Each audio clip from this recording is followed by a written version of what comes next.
What's up, my dude? What's going on? My man, How a you whole doing lot of nothing. I'm doing pretty good. on Hey, this? who picks the countdown music? Who picks the countdown music? Some person at StreamYards picks that music. It's rocking, right? That little bum bum bum bum bum bum bum bum, right? Not bad, dude. Not bad.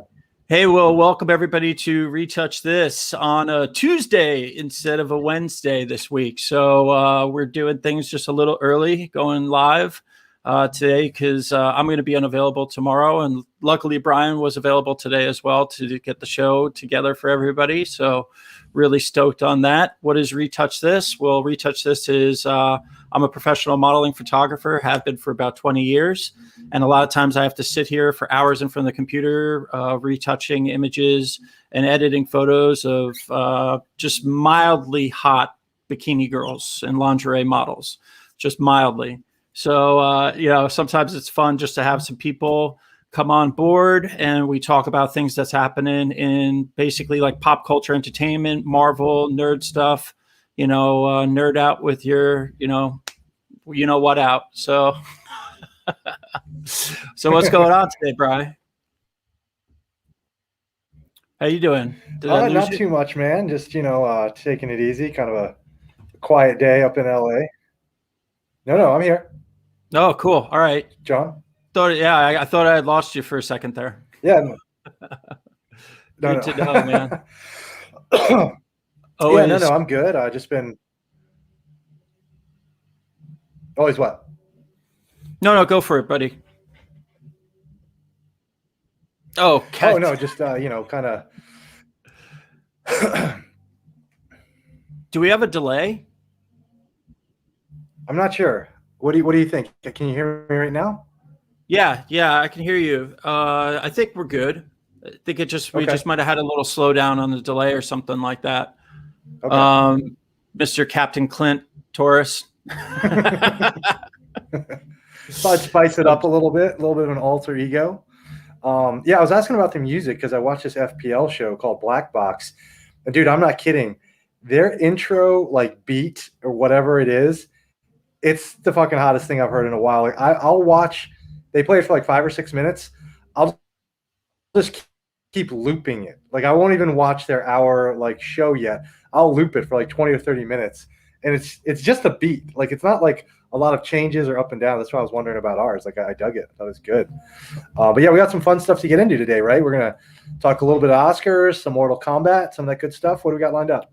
We got a lot of stuff today. So I'm gonna pull this up on screen. So we'll intro the bikini model in a second that we're going to be retouching the photos of today. And then this weekend was the Oscars. Not that anybody even noticed, according to the ratings. So we'll get into that today. And then we're going to cover Falcon and the Winter Soldier had its series finale recap. And then we also checked out Mortal Kombat, the movie, dropped over the weekend. And we'll wrap things up today with Women Crush Wednesday. So no model today, unfortunately. We're taking a break from the interviews. So last week we had on Rose's Star. The week prior we had Ayla Donovan, which we're super stoked that the girls could make it. So today it's just us. It's just the dudes in the hot bikini photos. And next week, hopefully, we will have somebody lined up for the show. So I guess let me intro. I'll pull up on the screen right here who we are editing today. Drum roll, please. Boom. The lovely Molly Shea. Right there, guys. So we're switching up today. We're actually not going to do bikini photos. We're going to do a little lingerie editing action with this stuff. So we did this shoot. Let me check real quick. We did this shoot in 2010. Wow, that's crazy. So Molly and I had been shooting together since she turned 18. And I think I actually was the first photographer to ever get her published. I know I was the second photographer she ever shot with, but I was the first photographer to ever get her published. And then over the years, we got her published in numerous magazines around the world. Surf, I think so, maybe wakeboarding, action sports magazines. So this shoot, basically, we did this rental property like company had an extra house that was empty. And the girl was friends of mine, and she's like, yeah, if you want to use the property, you could shoot with somebody in the house. And I was like, oh, it's fantastic. You know, she's like, yeah, just hook me up with like a review on the sites and stuff. I was like, yeah, awesome. So we went over to this house and we shot around the house basically all day. We did a full day shoot. And this was one of the first outfits. And these were just some curtains that were right there basically in the living room that I was like, oh, that could kind of make a cool backdrop. And she had this outfit. We paired it up. And then we went into the bedroom and did some lingerie in the bedroom stuff. And basically, I'm just going to be retouching these today, trying to see if I can draw out some more brightness in the shots without blowing them out. You can kind of see that everything's a little shaded, and it was because the walls were like this very dark white cream color. And yeah, I just didn't want to like overexpose the whole room, so I kind of like underexposed the shots. But yeah, she was super fun to shoot with. This was a fun day. We also did some stuff in the bubble bath, which I can't really show on YouTube, unfortunately. So oh, did you? Oh, did you? Oh, did you? Yeah, the bubble bath happened with just the suds on her body standing in the tub and stuff. That was a pretty cool shot. But yeah, that's who we're editing today. So she definitely looks very publishable. Yes. Yes, she was an absolute favorite by magazine standards. Like editors used to absolutely love running pictures of her. Like I get requests, hey, you got any more photos of Molly? Hey, have you shot with Molly? So yeah, she was great. So she actually was a celebrity for quite a while. She was on a television show back in the day called Sunset Tan, I think it was. Really? Yeah, do you remember that show? Yeah, it was huge. No, not only do I remember it, I believe I watched it. Yeah, I've never watched a ton of reality. Wait, was she one of the main? Because there was like two main blonde. Yeah, she was one of the Ollie. She was the Ollie twin. Yeah. Oh my god. Yeah, I know. How did I never put that together? Because I know I've seen also. I know you've shot bikinis with her too, right? Oh yeah, tons. Yeah, because I've seen that. How did I fucking miss that? Yeah, maybe that's why. Maybe I did know that. Maybe I'm just forgetting it, not because I smoke a ton of marijuana. Because maybe you mentioned it. It has nothing to do with that. So I started watching it because I remember thinking, like, God, why am I of all the reality shows? Like, why have I kind of locked onto this? And I did. Like, I definitely watched that show. Yeah, everybody watched that show because of her and her girlfriend, Holly. It was Molly and Holly. Yeah, and Molly and Holly, and they were the Ollie twins. And they worked at Sunset Tan as tanning girls. And the story just followed them around and all their adventures. I think they were on TV for like 3-4 seasons. And this whole time, I had already shot her and got her published. And then she went up to LA. She moved up to LA and she landed a gig with that show. And she just blew up, you know, celebrity, traveling the whole country, doing party openings, like you name it. And her career just like took off. And then after that, she did spokesmodeling for a long time. And then just contract modeling jobs. I did a little thing with her called iDrop TV, where we did this internet tech news show that we were producing for probably a couple months before they just pulled it. And now she owns a health spa. She just opened up a health spa in San Diego. So I wish I had it off the top of my head, but you know, definitely if you go to her page, Miss Molly Shea on Instagram, you can find out about her health spa. So go support it. She definitely is cool, and she's out there trying to start her own business. So always stoked to help people like that. So, but yeah, that's crazy, bro. We should try and see if maybe we can't get her on, right?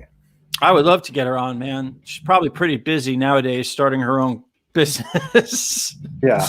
like most people. But yeah, I'd love to get her on the show. She has tons of stories and she's a goofball. So yeah. Yeah, I kind of remember that about the show, right? Like I kind of wanted to be annoyed sometimes at her and the other girl. I thought this one was cuter, but it was like they were so semi-spastic but sweet. It was like you couldn't really hate it because you usually want to hate reality people, right? Like Yeah. the majority of anybody reality sucks. There's very few exceptions to that rule, maybe that's why I was so locked in. And she does have those. She's got those little like back dimples too, doesn't she? Yes, Like, she does. she does back dimple, like the natural ones, right? Yeah. Yeah. She actually had those studded. You'll see in some of the shots, she put studs in her back dimples. I've seen that. Not on her, but I've seen in general. It's kind of, I don't know how I feel about that one. I'll be honest. I'm not the biggest piercing guy anywhere. So I never totally understood what the effect of those would be. Unless I guess if you're wearing, I guess, 10 years ago, the girls were wearing like the high rise jeans, right? Or the low rise jeans. So mid back and midriff were always available. Oh yeah. I used to love those like super low cut jeans that chicks would wear, and like the butt crack would just hang out the top, like super low cut. And then they switched to those stupid like high waisted jeans, like the 80s jeans. Oh, it was like it was like a bring back, but a lot of like Latin women love those like high waisted jeans that come all the way at the pants, that come all the way up to their like above their belly button, like right below their boobs.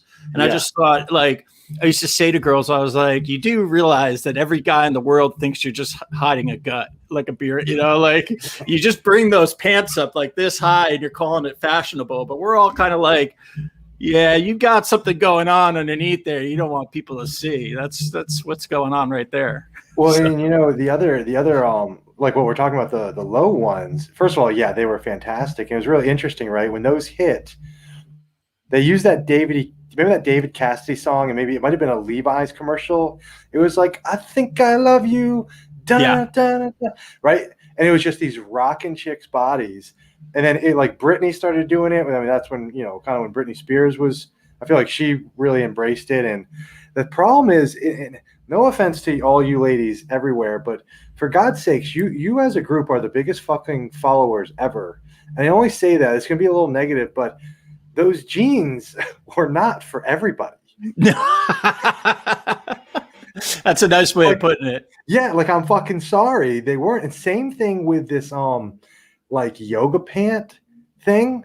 Like I'm sorry, girls. Like it's not for fucking everybody. And goddamn, with fashion and shit, like chicks just every single one of them's got to do it because everyone else is doing it. It's like, God, just fucking some of you just kind of find your own way, because like those jeans should have never gone anywhere. Nobody ever had to apologize for those. If you had the body to rock it, do it. But I think that's just what happens sometimes, because then it gets to the point where it's like oversaturated. It's like, no, dude, like, I mean, there's certain things like I surely don't try and wear, like I'm not trying to dress like Kid Rock because I'd look like an idiot.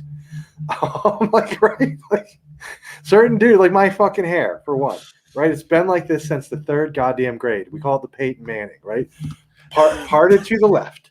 Parted to the left. And every decade it just goes. Oh yeah, yeah, dude, I could totally see Peyton Manning. It's the Peyton Manning, bro. Like anybody born on the East Coast or semi-Midwest since 1960, this is your fucking haircut. Unless you got a fucking awesome head of hair, right? Like the dudes that just have. What about the dudes that just have the hairline that's just unbelievable, dude? Like it's the thickness all the way through, and like they can grow it long, they can go buzz cut, they can do. I can't. So I don't, right? Just because you could doesn't mean you should. I must have known when I was a little kid that I was just going to start losing all my hair, because I used to bug my parents all the time if I could just buzz my hair. I just hated it. I hated the process. Yeah. I hated combing my hair. I hated shampooing it, like blow drying it, getting it ready all the time. I was like, dude, low maintenance. Just let me buzz it. And my parents were like, you can't buzz your hair. No. And I was like, man, as soon as I turned 18, boom, gone. Like, dude, by the way, it's funny you mentioned a hairdryer. Yeah, like high school, like why in the fuck we were, right? So I why the fuck was I ever blow drying my fucking hair? Like, are you joking? What is that, dude?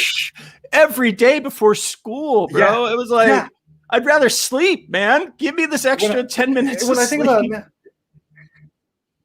it was all moms. Because the effect was minimal. Like, yeah. I mean, that shit dried on its own, dude. Like, you just stick your head out the window on the ride to school. I know. And who cares if you go to school with your hair wet, dude? Like, sometimes, man. Dude, seriously, dude. You know, sometimes parents would be like, they're just like, are you going to go out like that? Are you going to go out? I'm like, yeah, that's what I'm going to wear. I'm being myself. I'm just wearing my shit. Like, leave me alone. Yeah.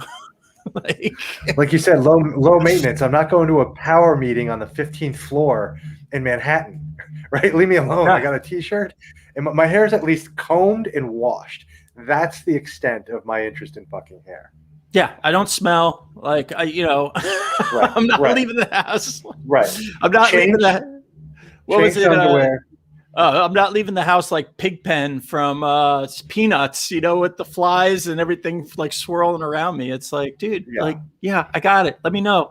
It's like, hey, I go in the ocean every friggin' day. Like, I'm clean. And it's also like, by the way, take this and now go look at what like 60% of women sleep with. I'm in much better shape and much cleaner. Oh yeah. I mean, good. Like what? Like chicks sleep with. I mean, dudes are getting laid left and right, so chicks obviously don't care as much as they act like they do. But you're right. It was moms. Moms wanted you to look a certain way or whatever. But that's funny, dude. I haven't even thought about a hairdryer, and I absolutely did it. Moms want to play dress up. Yes. It doesn't matter if you're a boy or a girl. Moms want to dress their children because it's like their little friggin' doll. Like they just want to dress them. They want to part because they just want to dress. That's it. That's just how moms are. That's, you can't get away from it. It's like every all those funny movies, you see the mom trying to fix the kid's hair and he's just like, get away from me. Like, stop touching me. Would you stop touching me? So, but, dude, speaking of clean and dirty, how about we talk about the Oscars? Let's leave the cowlick alone. It's not going anywhere. Yeah, let's get into a little Oscar discussion here. So, holy cow, could it get any worse for them? I mean, at this point, could nobody tune in at this point? I think, what is it that I was pulling up the statistics just before, and Oscar ratings plunge nearly 60% as young people especially appear to tune out. Fewer people watch the Academy Awards on Sunday night than any time in modern era, according to the numbers from Nielsen. Let's see here. It plummeted 58% from the record low of last year, and they got less than 10 million viewers to the show this year. So, it doesn't surprise me. No, the first thing that jumps out to me is I don't know if that's like an article like for or against or whatever, but young people have never fucking watched. When we were 17, 18, 19, 20, we didn't watch the Oscars. 17, 18, 19, 20, 21 don't watch the Oscars. So that's a cop-out. And I think, what might be really interesting here, though, John, is going forward, no movies in the theater last year. You know what I mean? Like, I think that might have been a big issue, and that could be very interesting going forward for the theaters. That could be a big help to them because obviously, people are, making the assumption that maybe, theaters are going to slowly be phased out. I mean, I don't know if a 1-year flu, granted, a lot of people lost their lives through it. I mean, I don't know if that's going to be the catastrophe that ends movie theaters, but I mean, like just again, I think the base for Oscars has always been people probably 30 to 70. It's not people in their 20s. Like they're not. They could care less. Yeah, they're in college. They're getting laid. They're getting hammered. Like maybe you go to an Oscar party, but if you're in your 20s, you go to an Oscar party because there's going to be girls there or guys there, and you're all going to get hammered. You don't really give a shit. But yeah, you're there as a guy. You're there as a guy because the chicks are into it. The chick, maybe a couple of the hot chicks are into it because let's be real. The chicks want to see what the other women are wearing in the Oscars. That's it. The red carpet, all the fat. That's it. It's just the women and gay men want to see what other women are wearing in terms of designs and styles and stuff like that. But if you're just some straight dude, it's like, bro, you could care less. It's like, tell me maybe who won, best actor, director, female, the rest of the stuff, unless you're in the industry or something like that, where you're actually curious to see like what gets recognized. Like most people don't give a shit. And especially if they're going to sit in for a 3-hour program and then be lectured to by a bunch of friggin' morons. Just total fucking morons get up on stage and lecture the rest of the country about their morals. Like, who the hell wants it? Please sign me up for that. Isn't the other interesting thing, like, okay, so in football, who's the best player? Or like the MVP of the season? Well, he probably went to the Super Bowl or probably was in the playoffs or we could calculate it, right? We could have a standing barometer of somebody outpointed somebody. The Oscars are quite fucking arbitrary in general, right? Like, I mean, let's take nowadays. Example. Nowadays, they are. Let's go even back. Okay, so best movie, Taxi Driver or Rocky. So Rocky won it. Rocky is not the best movie, but the better movie. Rocky is was probably the best story, right? Probably the better story. Was it a better fucking movie than Taxi Driver? Or I might be mixing that up with Raging Bull. Fuck. Either way, but it's still Scorsese, right? So no offense to the original Rocky. A lot of people like it. It is fun. Like Sly was great. It was cool. But if we're talking about like a film, story, everything, I don't think, man, I can't believe I'm mixing those two up. If it was Taxi Driver or Raging Bull, but one of them lost to Rocky. And I just remember like, okay, Rocky. Yeah, Rocky was the kind of more maybe fun movie. Mm-hmm. But I don't like. How do you decide? Like, how do you say? And then we find out like what 15, 20 years later, Scorsese still wasn't winning Oscars. So it feels more like whatever, dude. Like it's just so fucking arbitrary in my opinion. Don't get me wrong. I think when Rocky won a lot of awards that year. I'm pulling it up right now. They won Best Picture, Best Director, Best Film Editor. Writer. Best writer, actor, right? best actress, best original screenplay, best supporting actor. Yeah, holy cow. They got 9 awards that year. And do you see who was up in do you see for Best Picture? Was it Raging Bull or Taxi Driver? Let's see here. I'm wondering if I can pull that up. Not sure. Do you like what movies did Rocky beat to win the Oscar maybe? Oh, okay. I'll just what year was that? It was 1977. Yeah, it's got to be in the late 70s. And I mean, Academy Award, Best Picture nominees are Taxi Driver. You're right. Okay, Taxi Driver, Network, Rocky, Bound for Glory, All the President's Men. So, All the President's Men and Network people love those movies. All the President's Men and Network too, right? So Rocky, I mean, think about that. I'm not trying to take anything away from Rocky, or I'm not trying to be negative. I'm just saying I'm trying to make my point of how arbitrary it is. Like they pick darlings, right? And the other thing is like, if you look at a year, like what if you had fucking Bradley Cooper, Joaquin Phoenix, Jack Nicholson, Leonardo DiCaprio, and Ralph Fiennes. Say they were all up, or Anthony Hopkins. Say all 5 or 6 of those got it. And I'm sorry, I just picked all white dudes. I'll throw in Denzel, throw in some of those, Chadwick Boseman. Yeah, but it's like, dude, like how are you calculating who wins, right? Like if you had a scoring, like if they scored things, like you got a point for this or point for that, I bet you they'd get a lot more engagement. Actually, now they might want to considering something like that because nobody knows how they pick it or who they pick it or why. And who's the other one? Is it Meryl Streep that's won like 9? Yeah. She crushes it every time she gets in there. So, I mean, there's my side eye. Like really, like Meryl Streep, a white woman who's moved through her like 20s, 30s, 40s, 50s, and 60s over 40 years, constantly keeps winning. Come on, man. Like no offense, she's fine. She hasn't. Her. First of all, I could only name like 4 or 5 movies of hers. So how is she constantly winning, let alone getting the nomination? So yeah, the Oscars have always been a little hinky. That's right, hinky in my mind. Yeah, I've kind of I used to love them back in the day. And I thought it was interesting. I think the highest ratings they ever got was when Seth MacFarlane hosted the Oscars. And when he hosted the Oscar, I thought it was fantastic. I was like, oh, yeah, this is funny. This is great. I mean, I used to love, as a kid, I used to watch Oscars as a kid because I used to love watching Billy Crystal and Robin Williams and Whoopi do their thing. And I'd love the comedians. I want to see the show and the comedy, and you get to see some performances, some musical performances, usually really cool stuff. They'd always, like a James Bond song would always be up for, and there'd be, Duran Duran or somebody like, Sade would be performing it. And wow.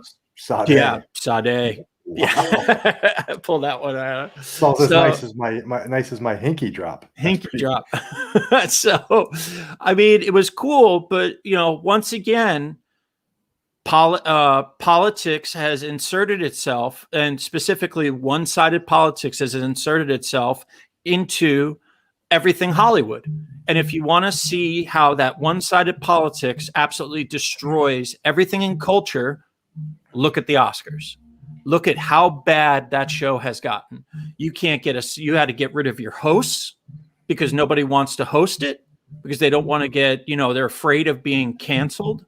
People don't want to tune in anymore because they're sick of the preachy speeches and every single actor telling everybody what's wrong with them. The other big faux pas, I think, this year was, so we spoke about movie theaters and movie theaters hurting.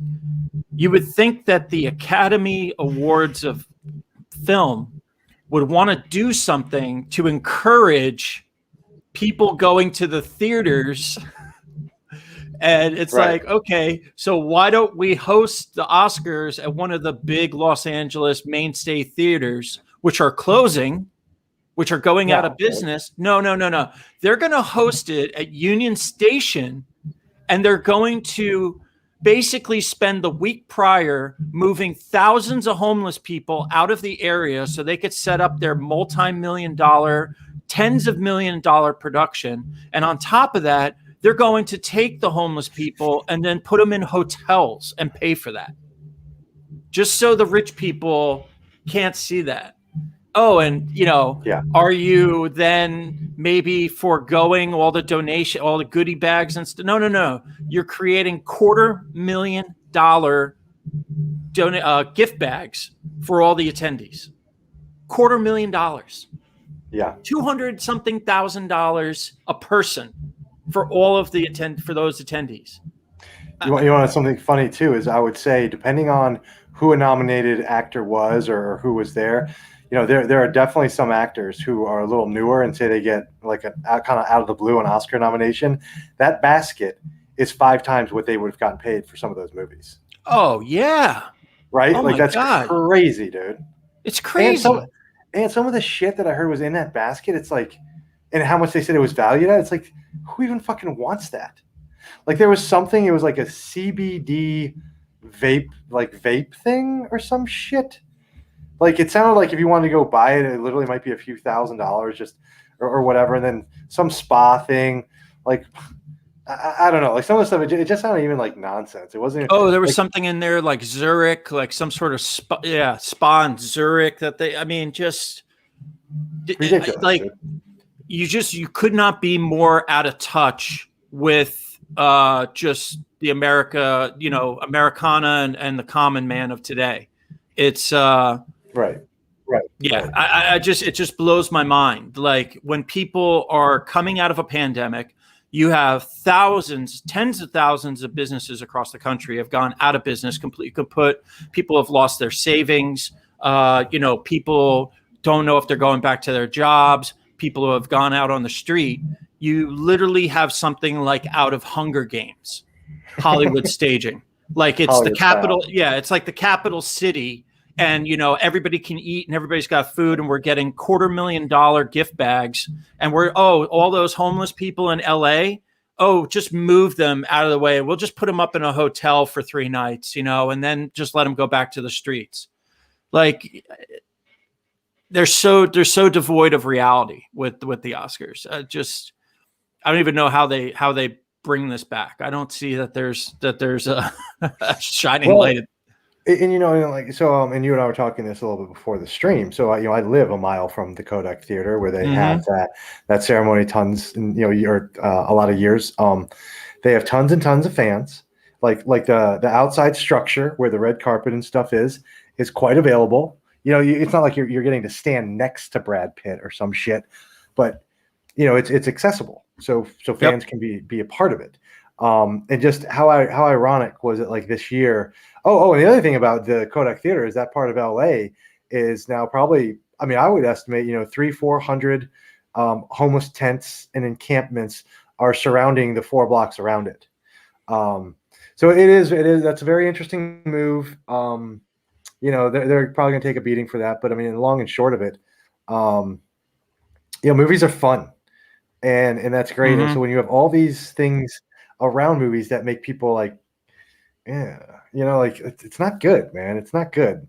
But and let's go ahead. It's not good. It's not good for Hollywood, but in the long run, it might be good for the general public because as Hollywood continues to just go down this SJW woke nonsensical rabbit hole that they're going down, it's just going to turn people off, and people are just going to go to new media, and they're going to come to shows like this, on YouTube, and they're going to go find stuff. They're going to go. You see the explosion of content online. You see people like Geeks and Gamers and Nerderotic and all the different streamers on YouTube. These guys are pulling in thousands and thousands of videos views a day. You look at a guy like Tim Pool, who's doing hard politics. When he does a live stream Monday through Friday at night, he's pulling in 65,000 live stream viewers at once. That's more than network cable and a local affiliate market is pulling in, on some nights. So, dude, hey, it's to their death. It's to their detriment, The more they, the more you tighten your grip, Tarkin, the more star systems will slip through your fingers, basically. I screwed up that quote, but it's totally true. Well, and so as somebody who, I live in Hollywood, I fancy I moonlight, we should say, as a writer-director. Obviously, I haven't necessarily received a big break, but that's fine. But, I hear one thing why I wanted to do it is because they were always fun. And they, could they be more inclusive with casts? Sure. That makes sense. But everything grows when the money comes. And there was a point, obviously, in America where certain things weren't going to make money, so that's why Hollywood didn't make them. And now all of a sudden they turn around and because there is money there, they're making those types of movies. Oh, look at this. Welcome in, Stephen James Eichelberger. Hey, don't let me stop your How we doing, Brian? I was really enjoying that. I do have a question though. You hopped off the screen there. You hopped off the screen there a couple times. Were you puking? Yes. Okay. And I was chasing it with a fat line of cocaine. Could not agree more with y'all's discussion. By the way, could not agree more. I think that you guys nailed it. Yeah, nailed it. Do you want to add anything, Mr. Queefeater? Yeah. I think L-Bomb. I thought you'd like that. Well, let me just say. Finish up your thought, L-Bomb. I love that. Let me just say. One more thing is have you ever heard this too? Like, okay, so like hot tub, like, so I wrote like this script. It was kind of crazy, and I remember someone said to me like, "Oh, that's not believable," and I looked him dead in the eye. I said, "You mean like hot tub time machine?" Yeah. Right, like people loved Hot Tub Time Machine, and the other thing is like people be like, well, I just go to the movie, I don't want to think too much. So like, yes, there's a place obviously for all stories, and some could be very dramatic and passionate, but the average fucking moviegoer in America isn't going to theater to have their whole right. They're going to get the kids yelling, the fucking dog barking out of their head, watch some shit blow up, or watch some dudes make them laugh, or whatever, or maybe a date. You don't need this whole epic drama of how American society is falling and being rebuilt on the backs of whatever. We got our documentaries for that section, right? It's like, and I go see a ton of movies. I watch a ton, and you're right. I mean, obviously, I'm assuming you guys were discussing the 9 million viewers the Oscars put in. Yeah. I mean, that's abysmal, but that's exactly where this was heading. It was the first time that I had not usually I've seen about 80% of most of the movies nominated, if not more. This one was the first time that not only had I not seen most of them, I had no interest to see any of them, right? And I'm a SAG member, right? And Steve and John, you know that. And so I get right, I get all those movies that are pretty much being nominated. If you're nominated for SAG, you're probably nominated for an Oscar. Dude, I have them all. I can barely even watch them because same thing. It was just like, because what, in the last 10 years, The Dark Knight was nominated for some feature film shit. Yeah. American Sniper, right? Like, dude, like whatever the fuck went on this year, like no offense to those movies, but you're not going to draw in a massive, viewership with niche. Yeah. It's hinky. Steve, my word today is hinky. Can anybody name the movie I'm pulling that from? I don't know, man. No, not good enough. The Fugitive, one of Tommy Lee Jones's deputies. He's trying to explain something, and he's like, "Yeah, it's hinky." And Tommy Lee Jones is like, "The fuck is hinky?" I believe it's a Chicago thing. I think it's a Chicago. My new name. You like my new name? I love it. You like mine? Yeah. Ladies and gentlemen, we are joined today by Captain Clint Torres and Mr. Queefeater. See, I think you could start a gin or vodka company called Queefeater, and I think it would do pretty well. I think you should get on that. Yeah. I think you should and use Molly on the label. Yeah. Right. Oh, Jesus. Come on, tell me that one. Hey, well, I guess you could still do Beefeater with Molly, right? Yeah, you can do Beefeater gin. There you go.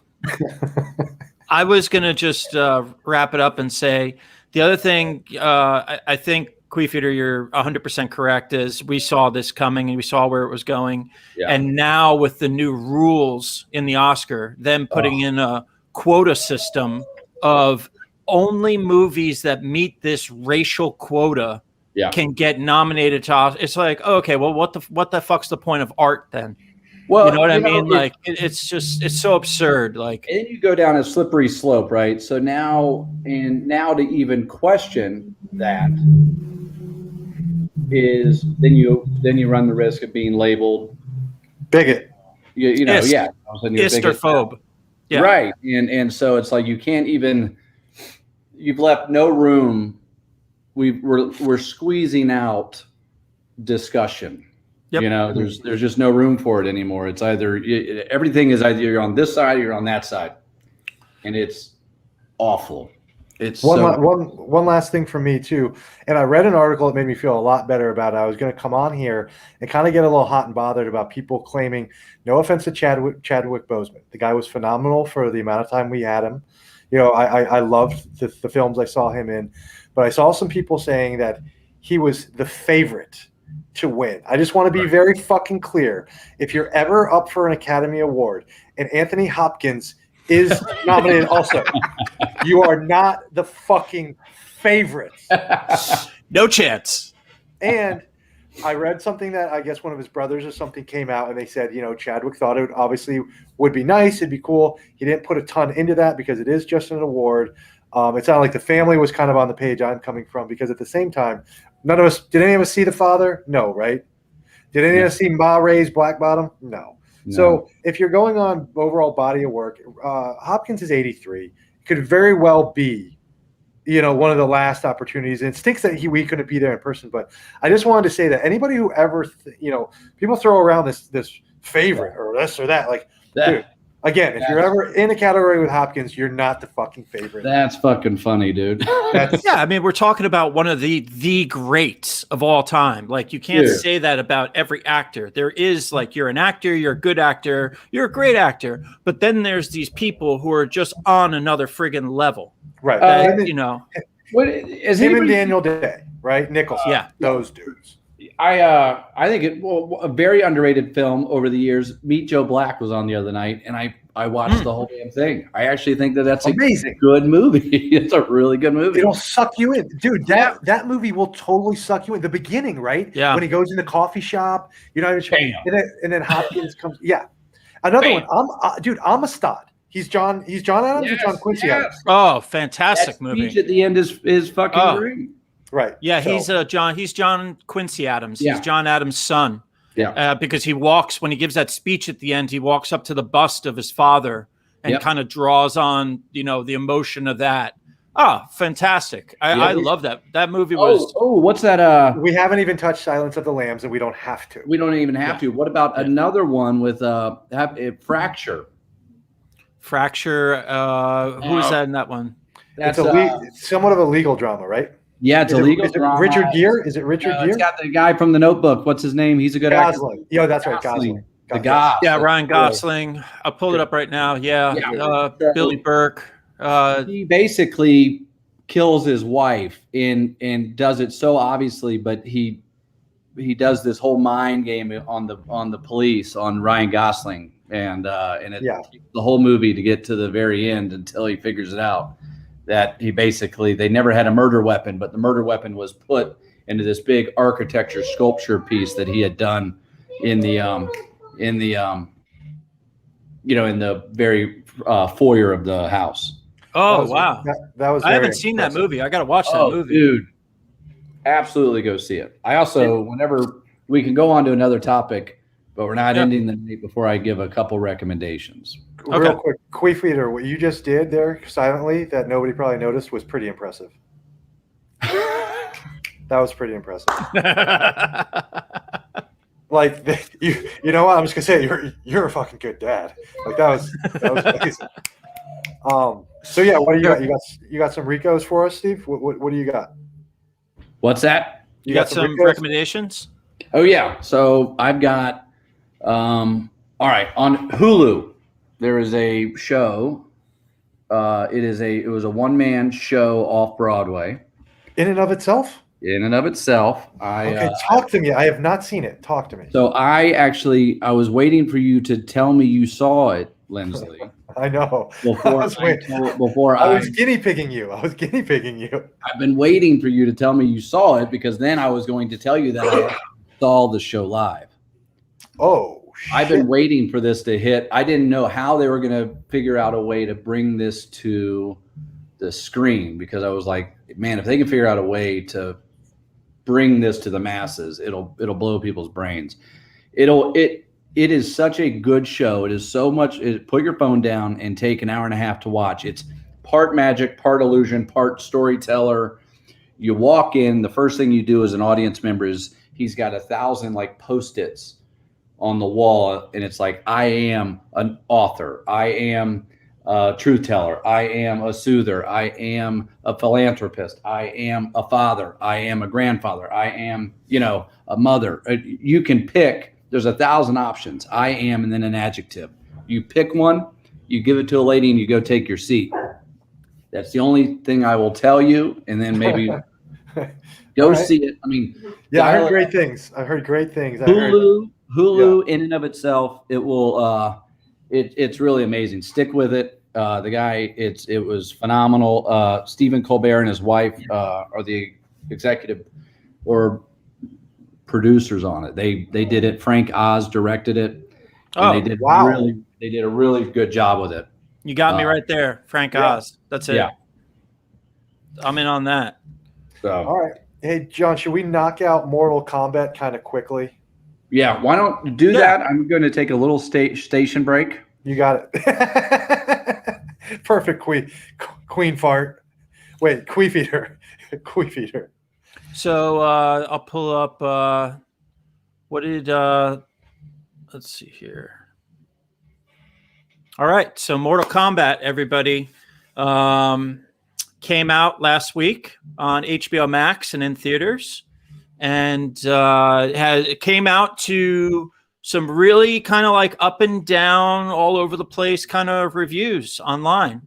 I'll go first. Like, I knew going in, this is a video game movie.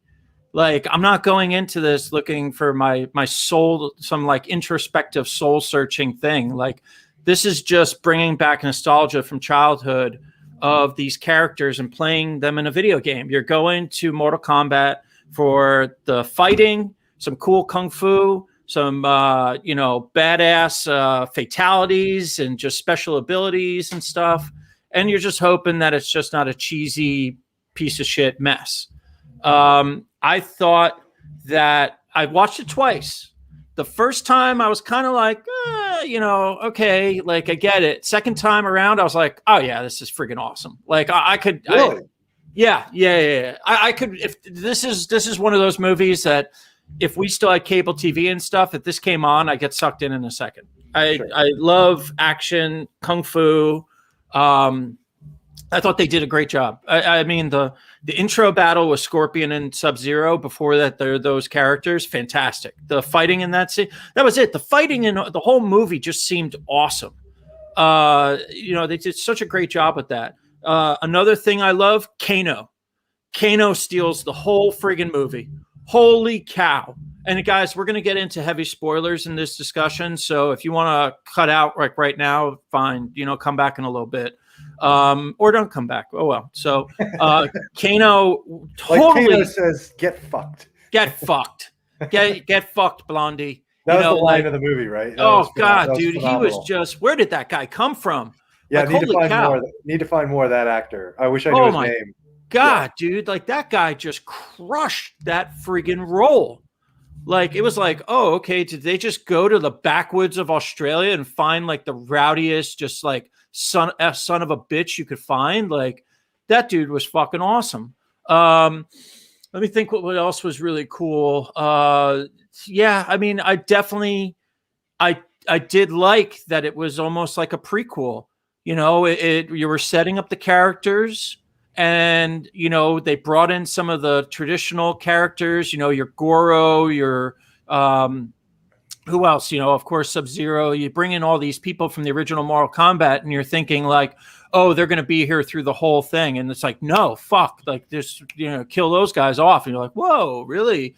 But that's the thing that people are forgetting is that in the whole Mortal Kombat universe of the games, there's a whole plethora of people that they can pull from for the next couple movies. And I did like how they just completely set this up movie for what we were talking about, that there was at least going to be a sequel, if not a trilogy in the works. But, it wasn't heavy on the crazy dance rave music. They kind of touched, like you got a little bit of Jax's backstory, you got a little bit of Sonya, but mostly we were focusing on Cole, the new guy who is the descendant of Scorpion, who will pull us through the trilogy. It seems like.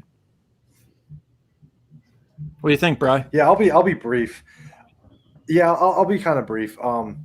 So I think I switched gears like 20, 30 minutes into it. And I was like, okay, if I was 14, 15, 16, 17, this movie would be fucking badass, right? Like the Kano, we got a little cursing, we got a little skin from the ladies.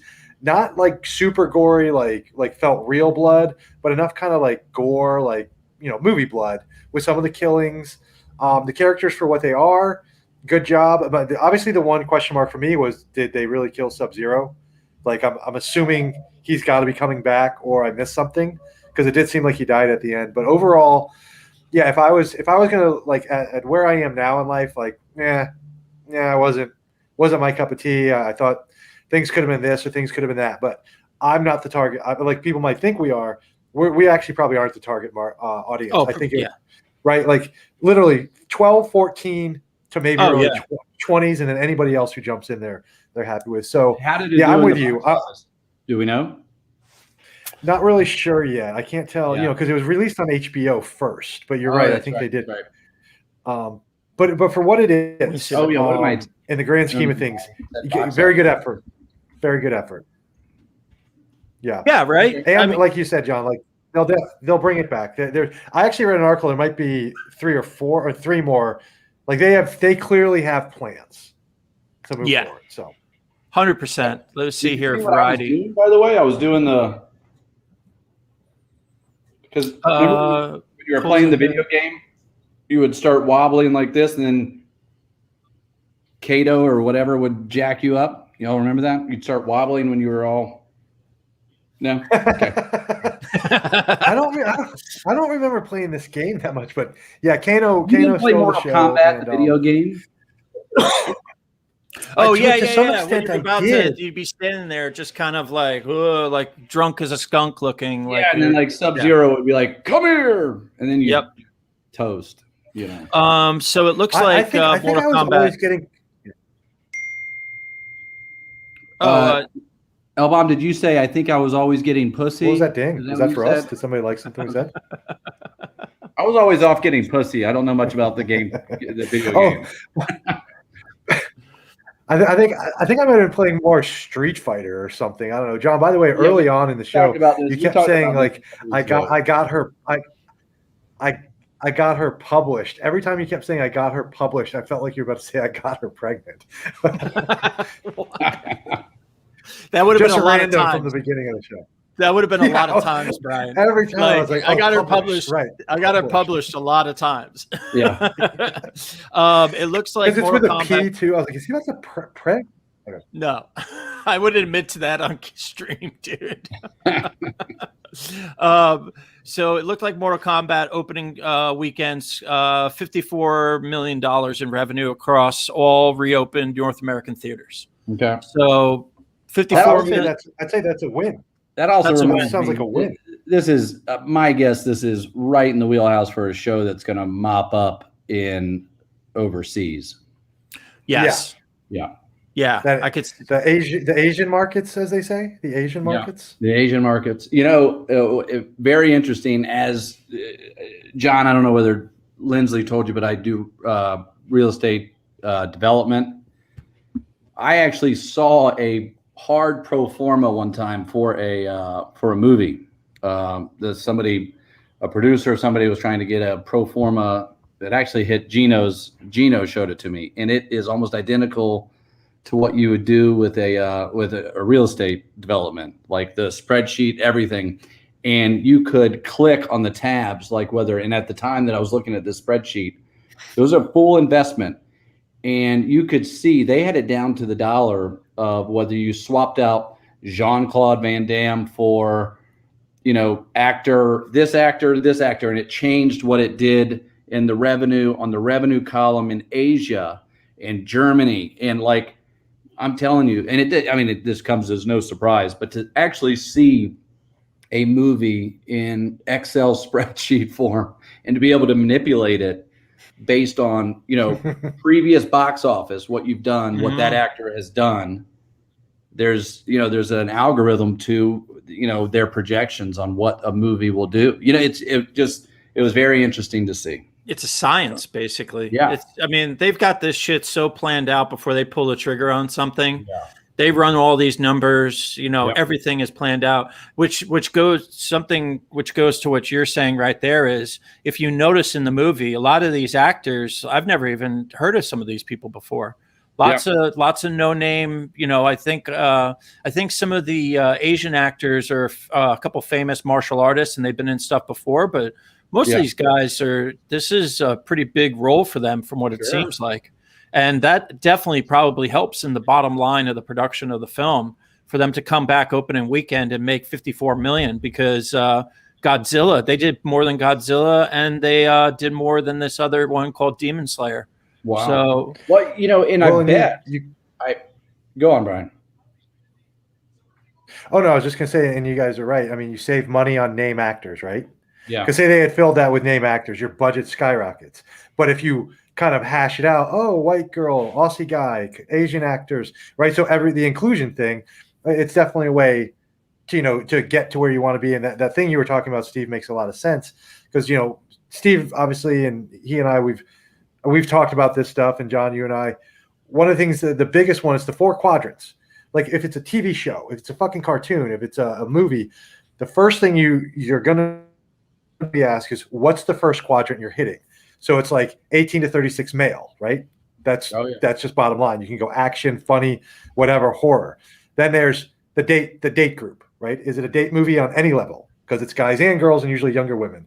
The hardest one to hit is like just women or older, like people over 60.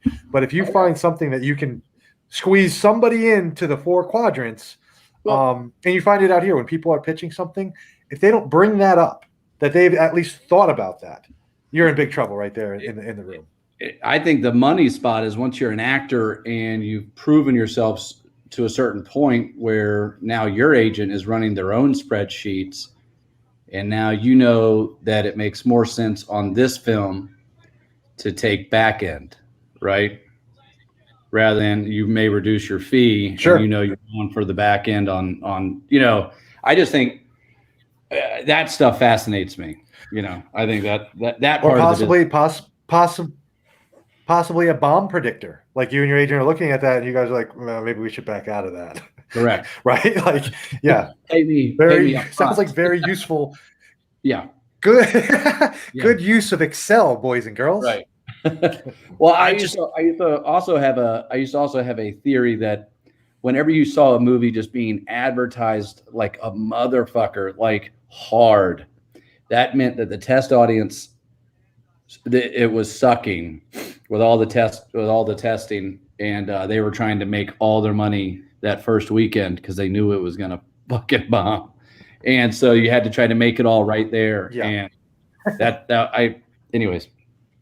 I'd just like to point out, like, this is a perfect example. I don't think stuff like this gets pointed out enough, but we were talking earlier about the Oscar quota system and this forced diversity and inclusion. And it's like, okay, hey, let's look at this movie, right? Jax is black. You have Asian characters. You have female this. Did any of us watch this movie and say like, oh, this and that, like it represents, like we don't think about that stuff because it's just written like that. We don't have to be told every minute that Jax is a black actor in the movie. It's like, no, dude, it's just an actor, bro. It's like, okay, cool. Like he's Asian. Like they just write it, and it's like it's accepting. You don't have to sit there and bang us over the head with everybody's skin color and culture every single time during the movie because you're taking us out of the experience. You're taking us out of that. And this is a perfect example of things done right, and accepting. And I think, I hope, here's my hope, is that we're in this kind of, the pendulum tends to, this is how society works, is you tend to, pendulum swings, heavy one way, then comes back the other way, and then you somehow settle kind of, in some sort of spot that makes sense, right? And I just hope that we start swinging back the other way, and and that's how progress is made. You look up and you did take a big step forward, but I just think there's going to be pushback. I think you're seeing the pushback already. It's just going to take, so. 100% agree. Well, and one quick thing too, it's kind of a little hypocritical. It's one quick that's kind of hypocritical. So they talk about inclusion, right? Like big deal. Okay. So if there was a role that was, say, written for, it looked like it'd probably be like a 40-year-old white guy. If they hire a black woman, that jumps to 50%.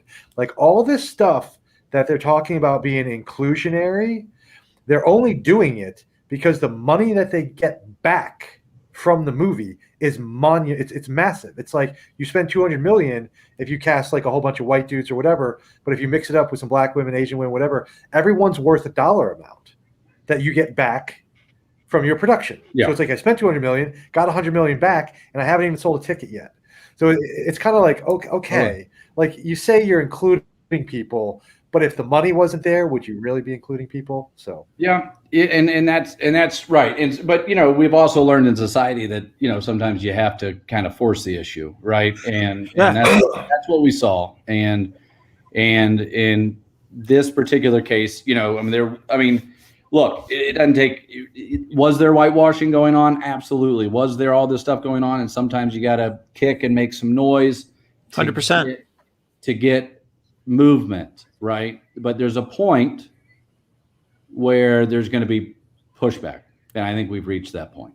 So, on that note, let's switch topics and let's talk about Falcon and the Winter Soldier season or series finale. That's it. It's over. Yeah. We made it through. So anybody want to start this one? Take it off. I enjoyed it. I Go on. I mean, whoever wants to take it. I enjoyed it. I thought it was well done. There were points where I thought it was going to bottom out, but Marvel does such a good job. They pay their writers, and at the end of the day, what's written on that, on the page is always going to bail you out. If it's good material, it's good material. And there were points during the show where I felt like, okay, I'm being lectured to again, that there was elements of that, but I thought they did it okay. I thought at the end of the day, I thought it was a well done series. So, well, Brian? One thing, Steve, you'll probably agree with this because as John and I are huge Seinfeld fans, Queefeater loves him some Seinfeld. Julia Louis-Dreyfus clearly was just like she shows up no matter what, and I just smile. Oh yeah. So, I think that's out of left. Right? Like I think that is. I did not see her coming. I was like, "What in the world is she doing in this?" But I'll take her in. She was like, "Let me get some of that Marvel money, motherfuckers." Oh yeah, that's exactly what that was.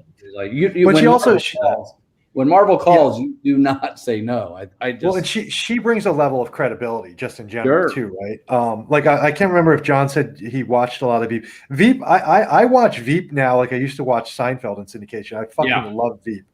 But she's great. So yeah, thought the finale was great. I think they set it up to not only move forward with another season, clearly moving forward with some stuff in the movies coming up, things like that. Anthony Mackie. He's phenomenal. Like Anthony Mackie, he's moving into that range of like, if he's in it, I'll watch it. I love the fact that they, I feel like it was almost moved kind of quick. There were already two, like the quote unquote Black Captain America, but whatever. That's what happened in the comics.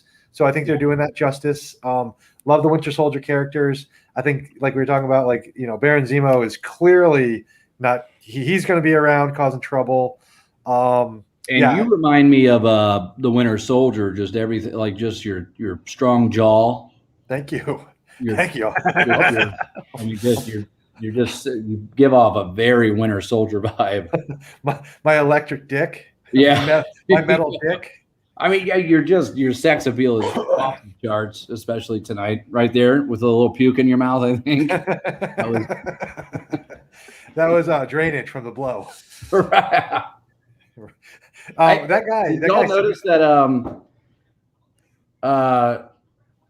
just how much Kurt Russell's son started looking like himself, or started looking like, I don't know. The longer that went on, I was like, he just, at first I don't know. It just, Wyatt started looking just like Kurt Russell to me. Yeah, like I agree, because I'd only seen Wyatt and everything. He's always had full beard and hair, like he was trying to hide. Yes. It's like, dude, cat's out of the bag. We know you're fucking Goldie and Kurt's kid. Yeah. You didn't have to do much to get where you are. You're a fine actor. We like you. But if 2 years ago I told you, hey, there's going to be a replacement in a TV series for Captain America, and it's one of Goldie Hawn's sons, would you have ever picked that it was going to be Wyatt Russell and not Oliver Hudson? I would, because I mean, just look at those two guys. Because I don't count Oliver Hudson. Okay.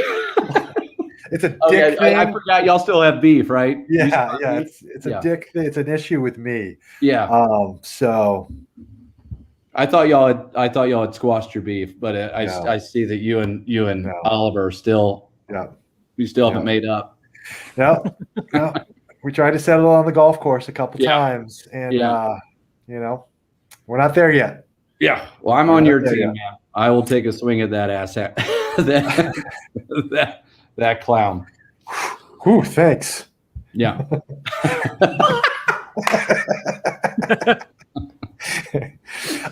But yeah, I think, I'll be honest though, I think I'm really Loki. Loki's the thing that's got me juiced up. I'm not gonna lie. Actually, snowball. It's got me just thicked up, like full like strong rubber. like bull. Yeah. Is the upcoming Batman, the new one with Robert Pattinson? It looks very Fincher. It looks where it needs to be. Like, yes, moving back to where Dark Knight was going. It's more of even Dark Knight Rises for me, like, it to me that style, the way that Marvel kind of keeps going, like the Joker, that kind of dark, more based in reality. I think this Batman is more like an extension of the police. Like he's a homicide detective. Like he's an extent. It just looks bad as fuck to me. And it's a good way to go because Batman's not a fucking superhero. Right. He's a fucking vigilante. Yes. like vigilantes are criminals, but yes, this is where we want to go. And I'll call this early. Colin Farrell will steal that movie. Right? Oh yeah. Okay. Oh yeah. Yeah, and I think there's going to be. I think there's. Well, no, I was going to go with something, but I think it's a little too dark. Well, hold on, Queefy. Queefeater. Come on, Kiwi. What do you got? I was going to come swinging out of the gates with something, but that I don't think this podcast is ready for. So wait. He's holding back. He's holding back, people. That this podcast. We call that a punch pulled. Come on, man. I feel like it's something to do with Robin and Batman. No. Sperm. Yeah, it was sperm. Moving along. Robin, do you ever see the inside of a Turkish prison? Golly, gee, no, Batman. I think Robin, bite down on this. So Falcon Winter Soldier, I was hoping, dude. So I just can't. You didn't like it. You didn't like it. I just can't take the preaching to anymore, man. I'm just so over it. And that was, dude. I was okay through most of the episode. Yeah. But then when it got to the point that the speech. Okay, well, it started. Sharon Carter's the power broker. Yeah. So then I'm just like, okay, so you're telling me that a mid-level CIA agent that was awesome in Captain America: Civil War now suddenly is like this international criminal organization ring that every single person in the world fears. It was a jump too far. Oh, dude, no backstory, like nothing. It just was like horrible.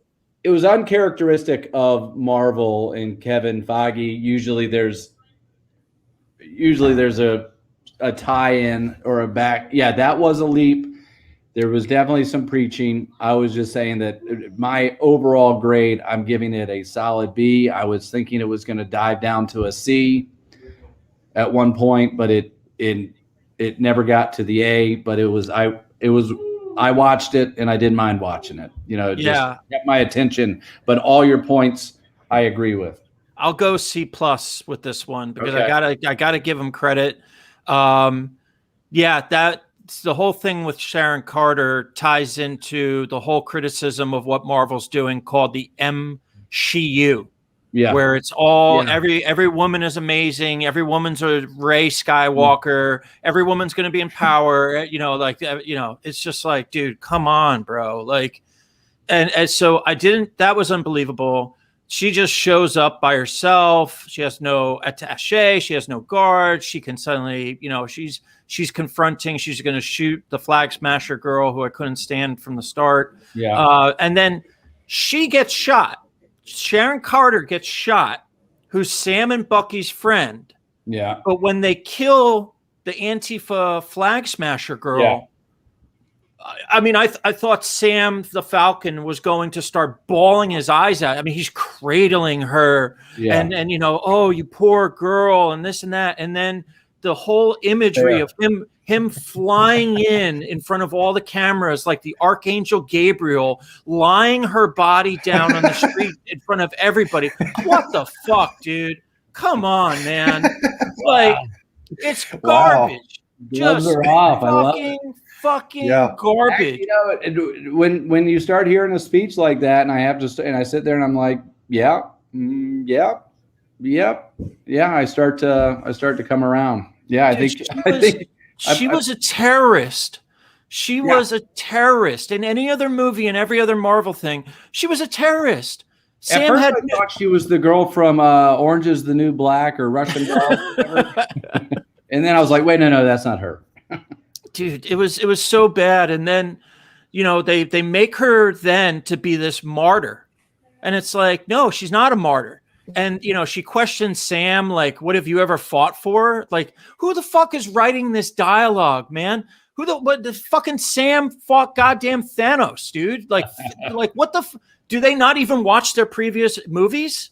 Yeah. Like, I mean, she and knows the cops. and the cop, like, oh my God, dude. It's So like, I wonder how much of this black. Doesn't it feel like some of this could be attributed, some of the glitching and the far jumps and the far leaps and the preachiness. I feel like this was one of the productions that was probably stomped right in the middle of, COVID, the BLM movement, COVID, the whole thing. And probably they had 3 different ways they were going with it. Lots of arguments, lots of discussion in the room about which way to go with certain character arcs, and what you got was kind of a jumbled message. Oh yeah, 100%. I bet this started production. They started writing this in the middle of the election season, and there was a chance everybody thought Trump was going to win. And these kids, and that's what I'm going to call them. This is millennials. It's like they went over to the Mary Sue, or they went over to Vox, or they went over to Huffington Post and got their blog writers to fucking write this thing, dude. Like, it's like we're gonna activists and hooray to the Antifa heroes and flag smashers that are for communism. And it's like, dude, what the fuck? And then I didn't even touch the speech yet. The speech, it was just like, dude, I'm gonna shoot the fucking television if you don't shut the fuck up. And I thought there was a break point where, like, okay, we could introduce what was the older characters, the older black character's name? That Isaiah. I thought I thought that was an interesting. I thought that could have been your focus, right? And you could have 100% around that and stayed and got the message across. You could have done everything around that, but then you would have been, it would have fit the storyline. That was cool. And Isaiah, he was a good character, great story, great that whole thing. But then it just started. They never pulled back. They kept going with it. Oh yeah, give him an inch, they'll take a mile. Yeah. You were 100% right. Sam lands. He has the whole world on him. He's announcing this. What a perfect opportunity to raise awareness of how the U.S. government screwed over Isaiah's character. Yep. And then you lead right into him getting the statue in the museum, right? Yep. Blown. No, because we need to go into, you can change borders with an email, and you can have forest ripped down, climate, everything. It was like, let's throw in every little buzzword. Borders, climate change, this, that. And back to what Linsley was saying is, it's not what I'm tuning in for. It's not what I'm tuning into the Falcon and the Winter Soldier for. I'm not. Right. I don't need my morals from fantasy fucking land. Right. I'm watching a dude flying around with metal wings, running around with a dude with a metal arm. Running around with super soldiers, and occasionally this big green beast called the Hulk and a Nordic god comes down from the sky called Thor. Yeah. Save your politics for shit where politics belong. If you want to touch on some themes, go ahead. Yes. Yeah, like Isaiah. I thought that was a great thing. And I think and you could have worked in the angle that they were dying to work in, which is, him struggling with taking the shield. Does he even want to take the shield? Does he feel deserving of the shield? Is he mad at his own government? All that could have worked around the Isaiah story and had some legitimacy to it. But then it just like you said, an inch. You give them an inch, you take a mile, and all of a sudden we were in for a 10-minute or several episodes of a very preachy type of. I'll tell you what I'd be up for is for some reason in the next season if Isaiah made his way to Wakanda and Wakandans outfitted him as some new badass superhero. Yeah. Like I'd be up for that big time. Everyone agrees. Seem like it's out of as nowhere, far as Black Panther, yes, dude. Oh, but speaking of Black Panther, when you said Black Panther, I was I wasn't thinking Marvel, although I should have been because that's what we're on. But did any of you guys see Judas and the Black Messiah? No, not yet. Like that? Oh, That was again, I have it. movie. I have it. I'm going to watch it. I haven't watched it yet. Okay. But all I was going to say was, the Black Panther. We agreed that was fucking amazing. Bring us more Wakanda, right? Yes. Like you can remove some of the preachy stuff by again kind of adding more of that. I think because it lives in that world.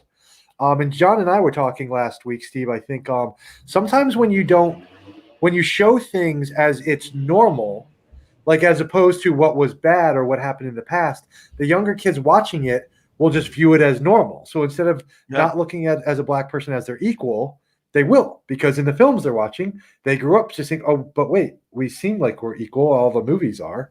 But when I don't know, I just think there's some learnings, some teachings that could come out. Like I said, guys, I'm really hoping that we've reached the apex of, and Hollywood understands it, but more importantly, all the activists for the different causes out there. At some point, when the message you're hurting yourself, don't eat peanut butter. Don't eat peanut butter when you're trying to talk to. Like he puts the whole bag of lifesavers. I was like, what? Did he just take a bite of peanut butter right now? What's this guy doing? I just think, but yeah, good point. No more. I'm writing a little note here. No more peanut butter during podcasts. Yeah, I agree. I hope everything starts to swing back because I don't know how much more of this I can take. What? I mean, they're destroying Star Wars. Star Trek is just absolute fucking garbage. Well, you remember in the 90s, you remember the movie PCU? Yeah, they nailed it. They pulled it. Yeah. Nailed it. And so that, I don't know if y'all remember, but that was the height. We were going into this direction back then too. Yep. They called it. I always called like the movie PCU was such a great punchback, and it was such a release that everybody needed. It was a big old fuck you to everybody that just where you couldn't say anything, and college campuses had just become a place of screamers, and like whiny little babies and like safe Scott Galloway spaces. says, we don't need to be graduating a group of wokesters. We need to be graduating a group of warriors that are ready to go out and take on what this next century has in store for us. And there are going to be a lot of challenges. And this whole screaming, if you disagree with somebody, I don't need it in my cinema. What was David Spade the head of? The Brotherhood of Balls and Shaft. Come on, guys. Go to sleep. I just remember Jeremy Piven. Go to sleep. Go to sleep. Yeah. Okay. Yeah, that's right. This penis party's got to go. Hey. This penis party's got. I don't even think the writers of that movie thought it was going to get this bad. I mean, like, I remember watching that back then. I was like, oh yeah, that's a great, like, extreme version of what's going on. But now that's the normal. Yeah, that's not even the normal. We've gone even fucking past that shit. Well, what's that movie with Dax Shepard about the future and everybody's so dumb? Idiocracy. We're Idiocracy. there. Like everyone's hold on. Whenever you start a sentence with "What's that movie Dax Shepard was in?" you're gonna need to bring a lot more information. Only because he has that line where he's always going, "What you doing?" He goes, "I'm in here baiting." What were you doing? No, that movie is very Nostradamus like it's scary, dude. And by the way, funny thing about the movie, how come that movie doesn't get criticized? I mean, do you remember the president Terry Crews plays? How insulting should that be to black people? Yeah, he's like a WWF star. Yeah, that's just so fucking dumb. It's like, whoa, when you look at that now, that's a little dicey. Hey, I want to touch on one thing. I want to go back real quick. You mentioned the MCU, John. Yeah, MCU. Oh, that's good. I'm using that, by the way. Hey, you know what? You know what show doesn't really get a lot of credit? And you guys enlighten me if I'm correct here. Did Game of Thrones not empower the fucking shit out of their female characters for the most part? Yeah. Like, they get very little. Like, Cersei Lannister. This is the evil bitch I feel like most women, like, want to, like, play or see. Game of Thrones Thrones did it extremely about- well. I feel like how you about get the no Mother Aya. Dragon? Like it was basically the prodigal son, right? The whole fucking series. Yep. 9 times out of 10, that'd be about a little boy. Yeah. They made Yep. Aya, who looked like a little boy but grew into a girl, right? Like, yeah. So little kudos. And he wrote to Game of he Thrones. wrote that he wrote that decades ago. Right. He wrote that decades ago. Yeah. Yeah. So I mean, he that wrote dude- that back in the 80s. So it's Yeah. it's and we didn't care. You don't care because it's believable and it's just like I just can't John. I And can't like do it. Real Marjorie, quick, go John, ahead. you tell me where your segment breaks are because I have a couple more recommendations I want to toss out. You tell me when I can do that. Okay. I just want to bring so basically for me it's the script Let's do it. writing and I just want to get to the thing. It's like, so, Falcon gets down there, he's talking, he's given the speech, and the senator makes the clear point. Hey, these are extremely complex issues. We just had a couple billion people just appear out of nowhere, and we're trying to figure this out. We don't have the answers. Do you? And he just goes, I don't know. So But, true. but Brilliant. I don't know, but you need to do better, Senator. And that's a straight line out of Obama. Used to say that all the time. We got to do better. We got to do better. It's just like, Oh, was it? yeah, he used to say that in his speeches. You're right. You're right. We got to do better. We got to do better. And it's You're just right. like, dude, that was the dumbest fucking shit I've ever heard in that. Like, okay, great. What's your solution? I don't know. But that tells Brilliant. you who is fucking writing this crap. Yeah. They're all about the preachiness in real life. They want to preach. But when you question them on actual, I used to say this to people in the streets all the time. I'm like, look, that's awesome. You're marching for this, but it ain't going to do shit. Yes. If you really want to affect change, you guys have to get involved in the local level of politics. You have to get on boards. You have to vote. You have to get on these community boards and spend volunteering time doing the hard stuff, figuring out budgets of cities, figuring out where funds are going, ask the city to pay for surveys and study. Like, there's so much involved, but they never want to do that, man. Yeah. Hey, John. Go for it. So regarding what you're talking about, like things that actually don't make a fucking difference, and I'm not going to by any means try and get into it, the kneeling or not kneeling in American sports, right? But that honestly, that doesn't do anything. And I'll tell you something that's fucking amazing. So in the Premier League, the number one watched league, it's football, it's soccer, whatever you want to call it. It is watched more than the NFL, the NBA. It's watched more than anything. Thierry Henry, who is probably people right now would say Messi or Cristiano Ronaldo.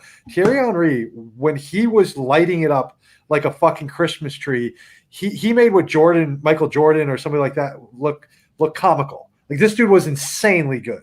Then this other guy, Wilfred Zaha, both black guys, mind you, one from England, one from France. These motherfuckers finally, and I think it's the greatest thing I've seen. Everybody else on the soccer field is now still kneeling to show a sign of unity. These dudes are like, eat a dick. I'm not fucking kneeling. I'm not your puppet. Oh, kneel for 5 seconds and it's all better. Yeah, it does nothing. It's just like, dude, that doesn't affect change.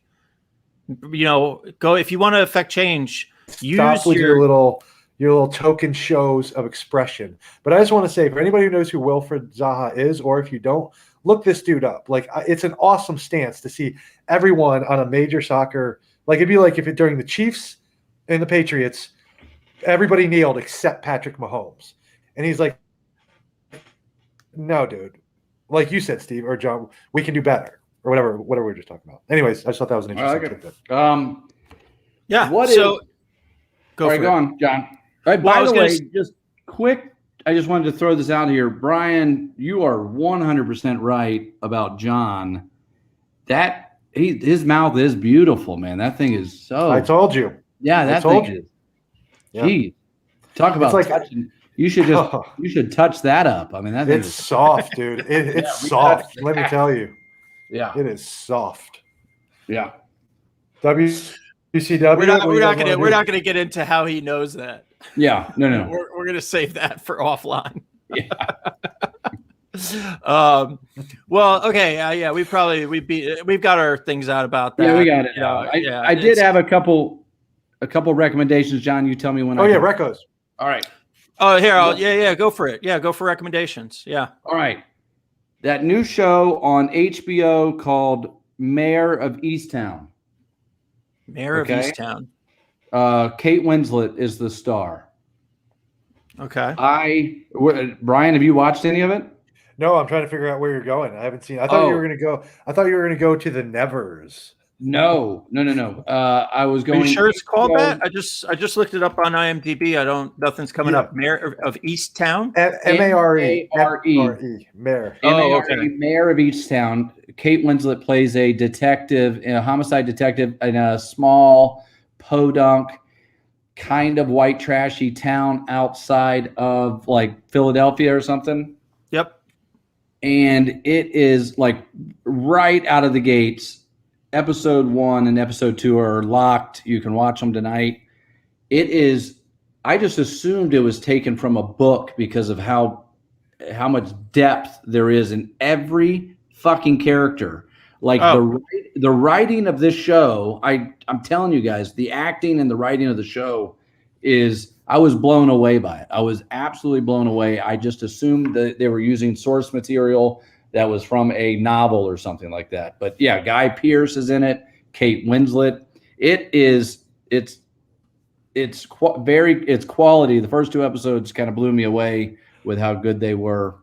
I'm happy to hear that. I was on the fence. I wasn't sure I was going into that pool. Dial it up. I might dive right in tonight.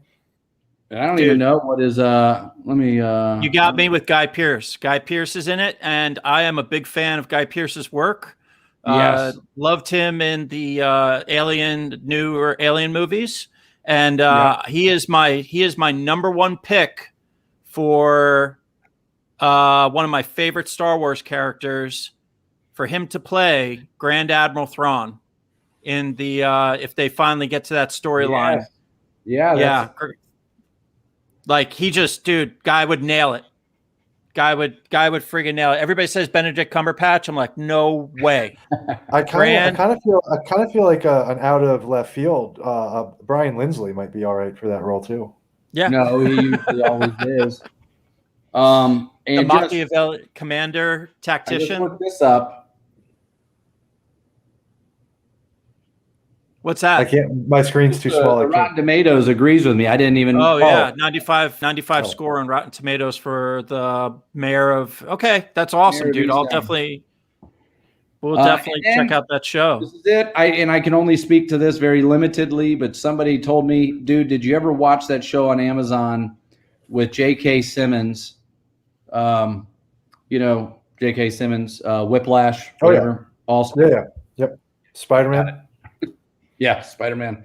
Oz. He was in a show, like a sci-fi show called Counterpart. Oz. Yes. Oz. But hot soup, motherfucker! Hot fucking soup, motherfucker! He is in a show called Counterpart that somebody was like, dude, you've never seen it. I was like, no, I've never even heard of it. And he said, season 2 just dropped. Season 1 was done like back in 2017, 2018.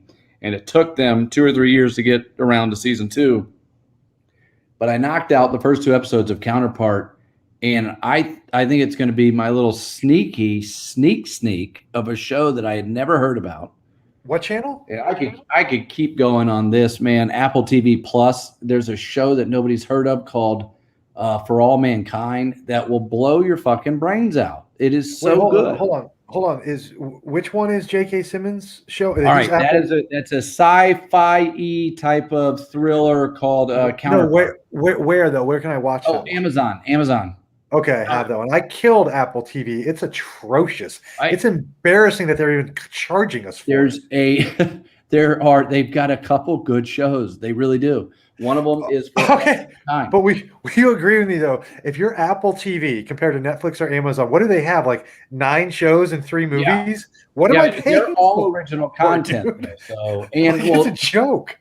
I won't get into it, but vertical integration is the future.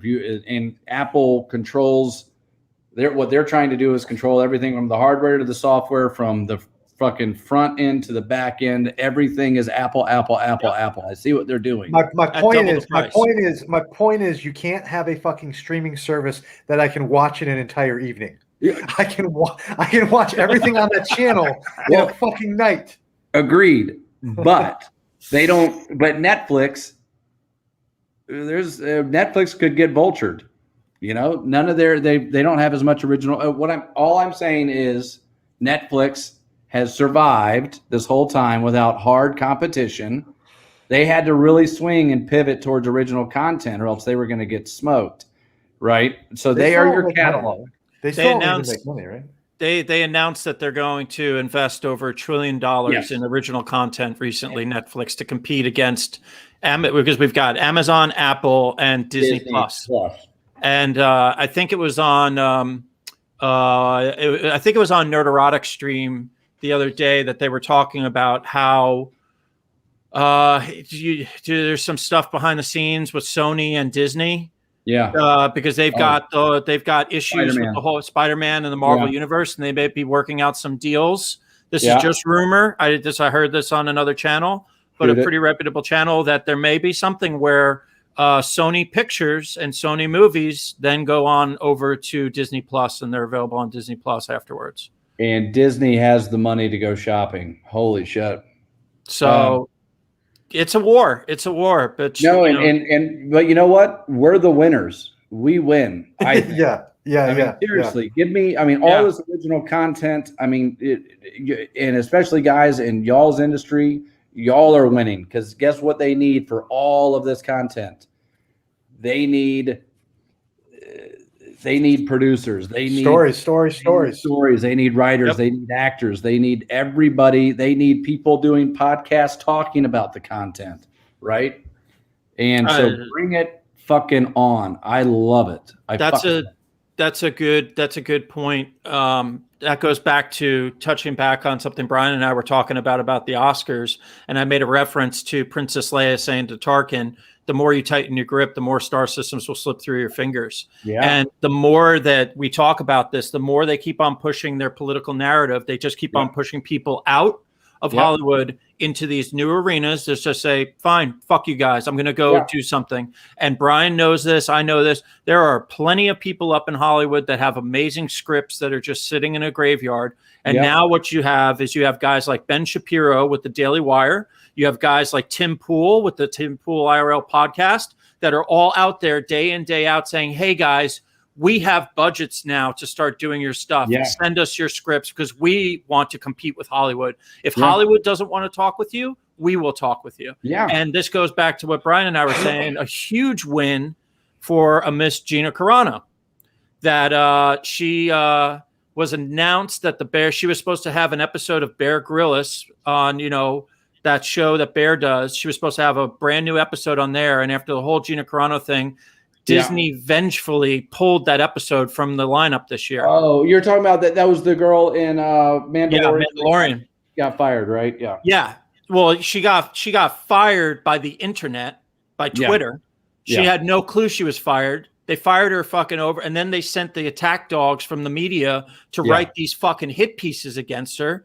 And then they pulled her merchandise, which was she's the second highest selling toy for Star Wars Disney. And they just pulled it. They pulled it off the shelves. They told all the stores to pull her merchandise off the shelves. And then on top of that, Disney owns National Geographic, which Bear shows with. So they went there and they said, no, fuck her. We're going to pull her show and her episode because we're going to cancel her. We're going to fuck her over. Well, apparently Bear Grylls went to bat for her because he's got a pair of fucking balls. Right. And he fucking said, no, we're going to show her shit. And it was just announced this week that she's back. And under the Disney umbrella. Here's a prime example, right?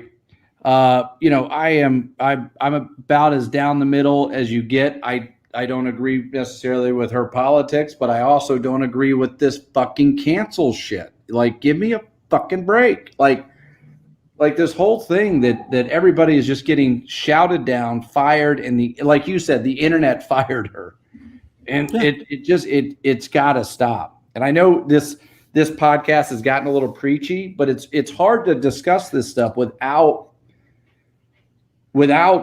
it's just, I miss the old days where you could have a fucking full conversation with your neighbor where you didn't have to talk about fucking whatever the news cycle is.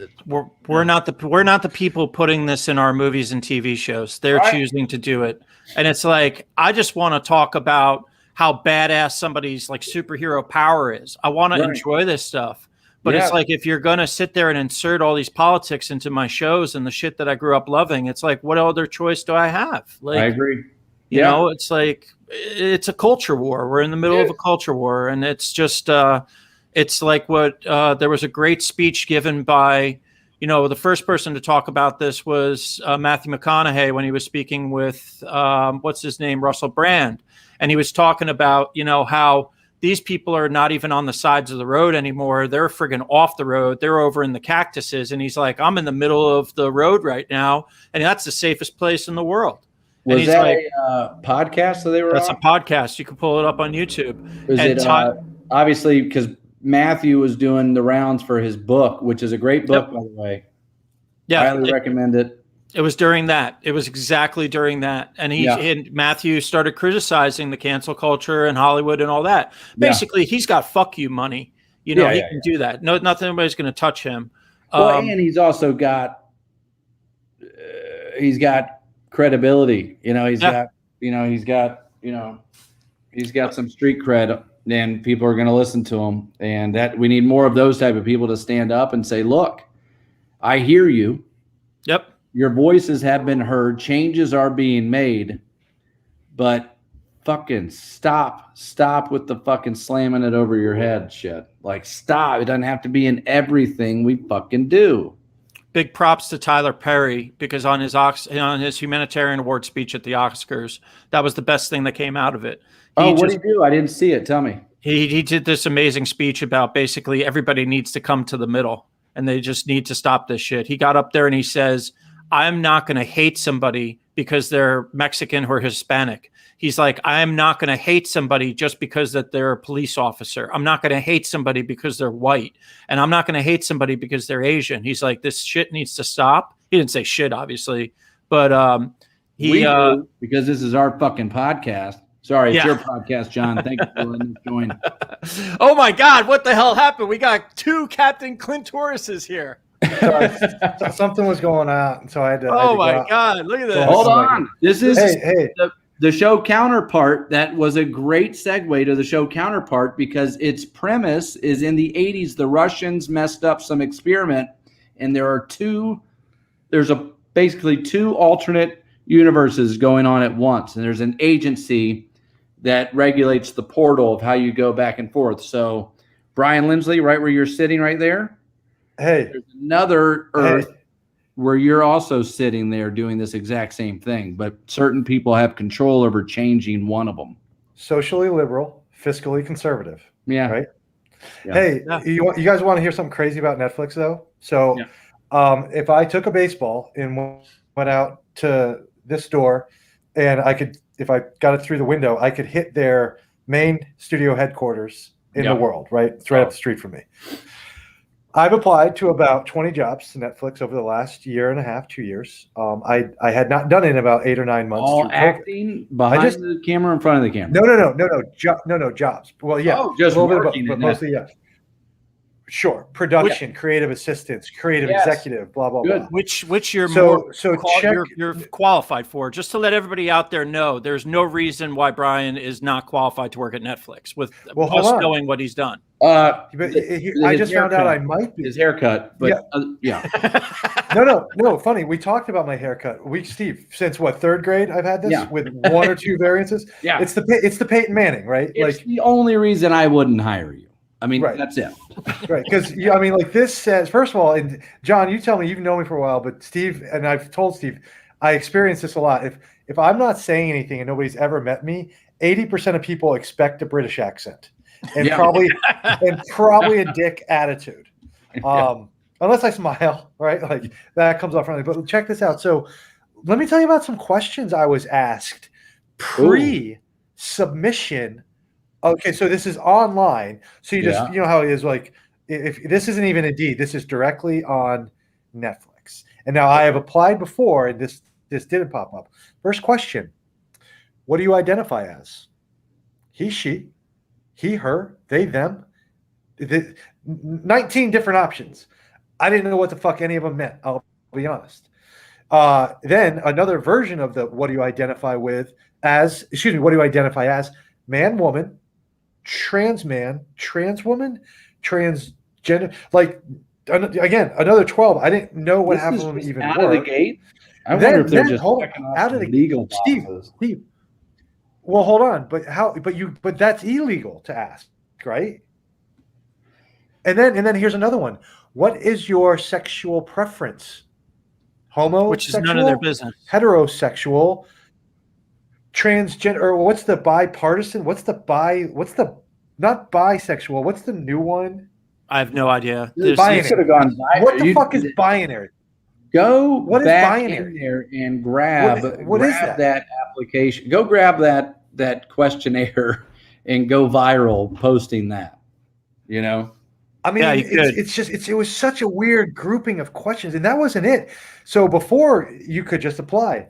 That when I checked off, and then what? So I said, I'm a man, I identify as a man. I'm heterosexual. I like women. Sure, yeah, I'm white or Caucasian, right? Answer all. When I submitted it, they said thank you, but we will not be accepting your application. That was to just apply. They booted me from the application process for that. Now it's not going to stop me. I'm still going to try. But I was just kind of like, wait a minute, like Netflix, like. That's a little gnarly because nothing like gave me like options to be both. But I just thought you guys might find that very funny. Does anybody think that if we owned a business and somebody came in for a job and we sat down and we asked somebody what their sexual preference is in a job interview, that would not be a major issue and a violation of labor laws? How the fuck is that? Yeah, sued. How the fuck is Netflix allowed? Yeah, this is do it, you guys. Go on Netflix, go to LinkedIn or something, or go to Netflix itself, look at the jobs. Just look at one. Just click on it. It's a simple process because it's all online. They don't even ask you to upload your fucking resume anymore. They literally use whatever is on your LinkedIn.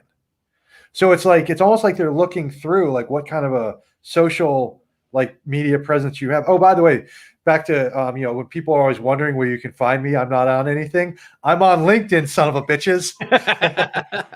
We found out finally. We found out. You can find me on the link, bro. One site, one website. We can find Mr. Elbaum. You can find him on Lington. Hey, you want to link up? What's up? Hey, all right. Which is actually the only one that really matters. I just want to chime that one in. It's like the professional job one, right? Women Crush Wednesday. What's up? Yeah, I think we could. Probably get into some Women Crush Wednesday. Real quick, that should be a topic. Maybe I think one of the topics one of these weeks, if you guys will have me back, is social media. I think that's a great topic. 100%. Yeah, I'm all down. Hey man, I'm down for whatever. What it's doing to the that's team. A rabbit hole. I want to get in here and get dirty, man. Like I just want to get on this shit and get dirty and start talking about stuff. And I got a lot to say. That's a rabbit hole. Oh yeah, that's a big rabbit hole. Well, let's see here. Let's go ahead. Did Elbaum? Was he able to send you my Woman Crush? I was able to. Yep. Yeah, I got it all loaded up. We're gonna roll and get into our Women Crush Wednesday. Hey, private. You can refer to me as Captain. Okay. Okay, guys. Here we go. You cute.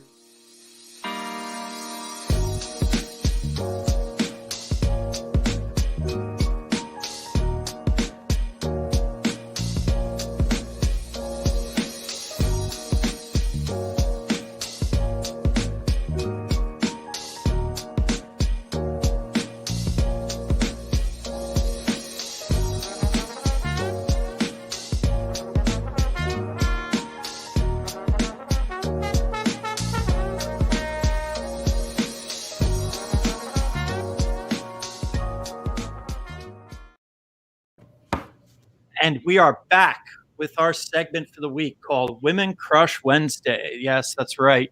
That is where each one of us tells the world, basically, who this week is our favorite women crush. And we're going to kick it off right now. We pulled up. This is Brian's for the week. Brian goes digging. Love this it. This is a stellar. Tell us about your girl. I don't think anybody's really heard of her at this point.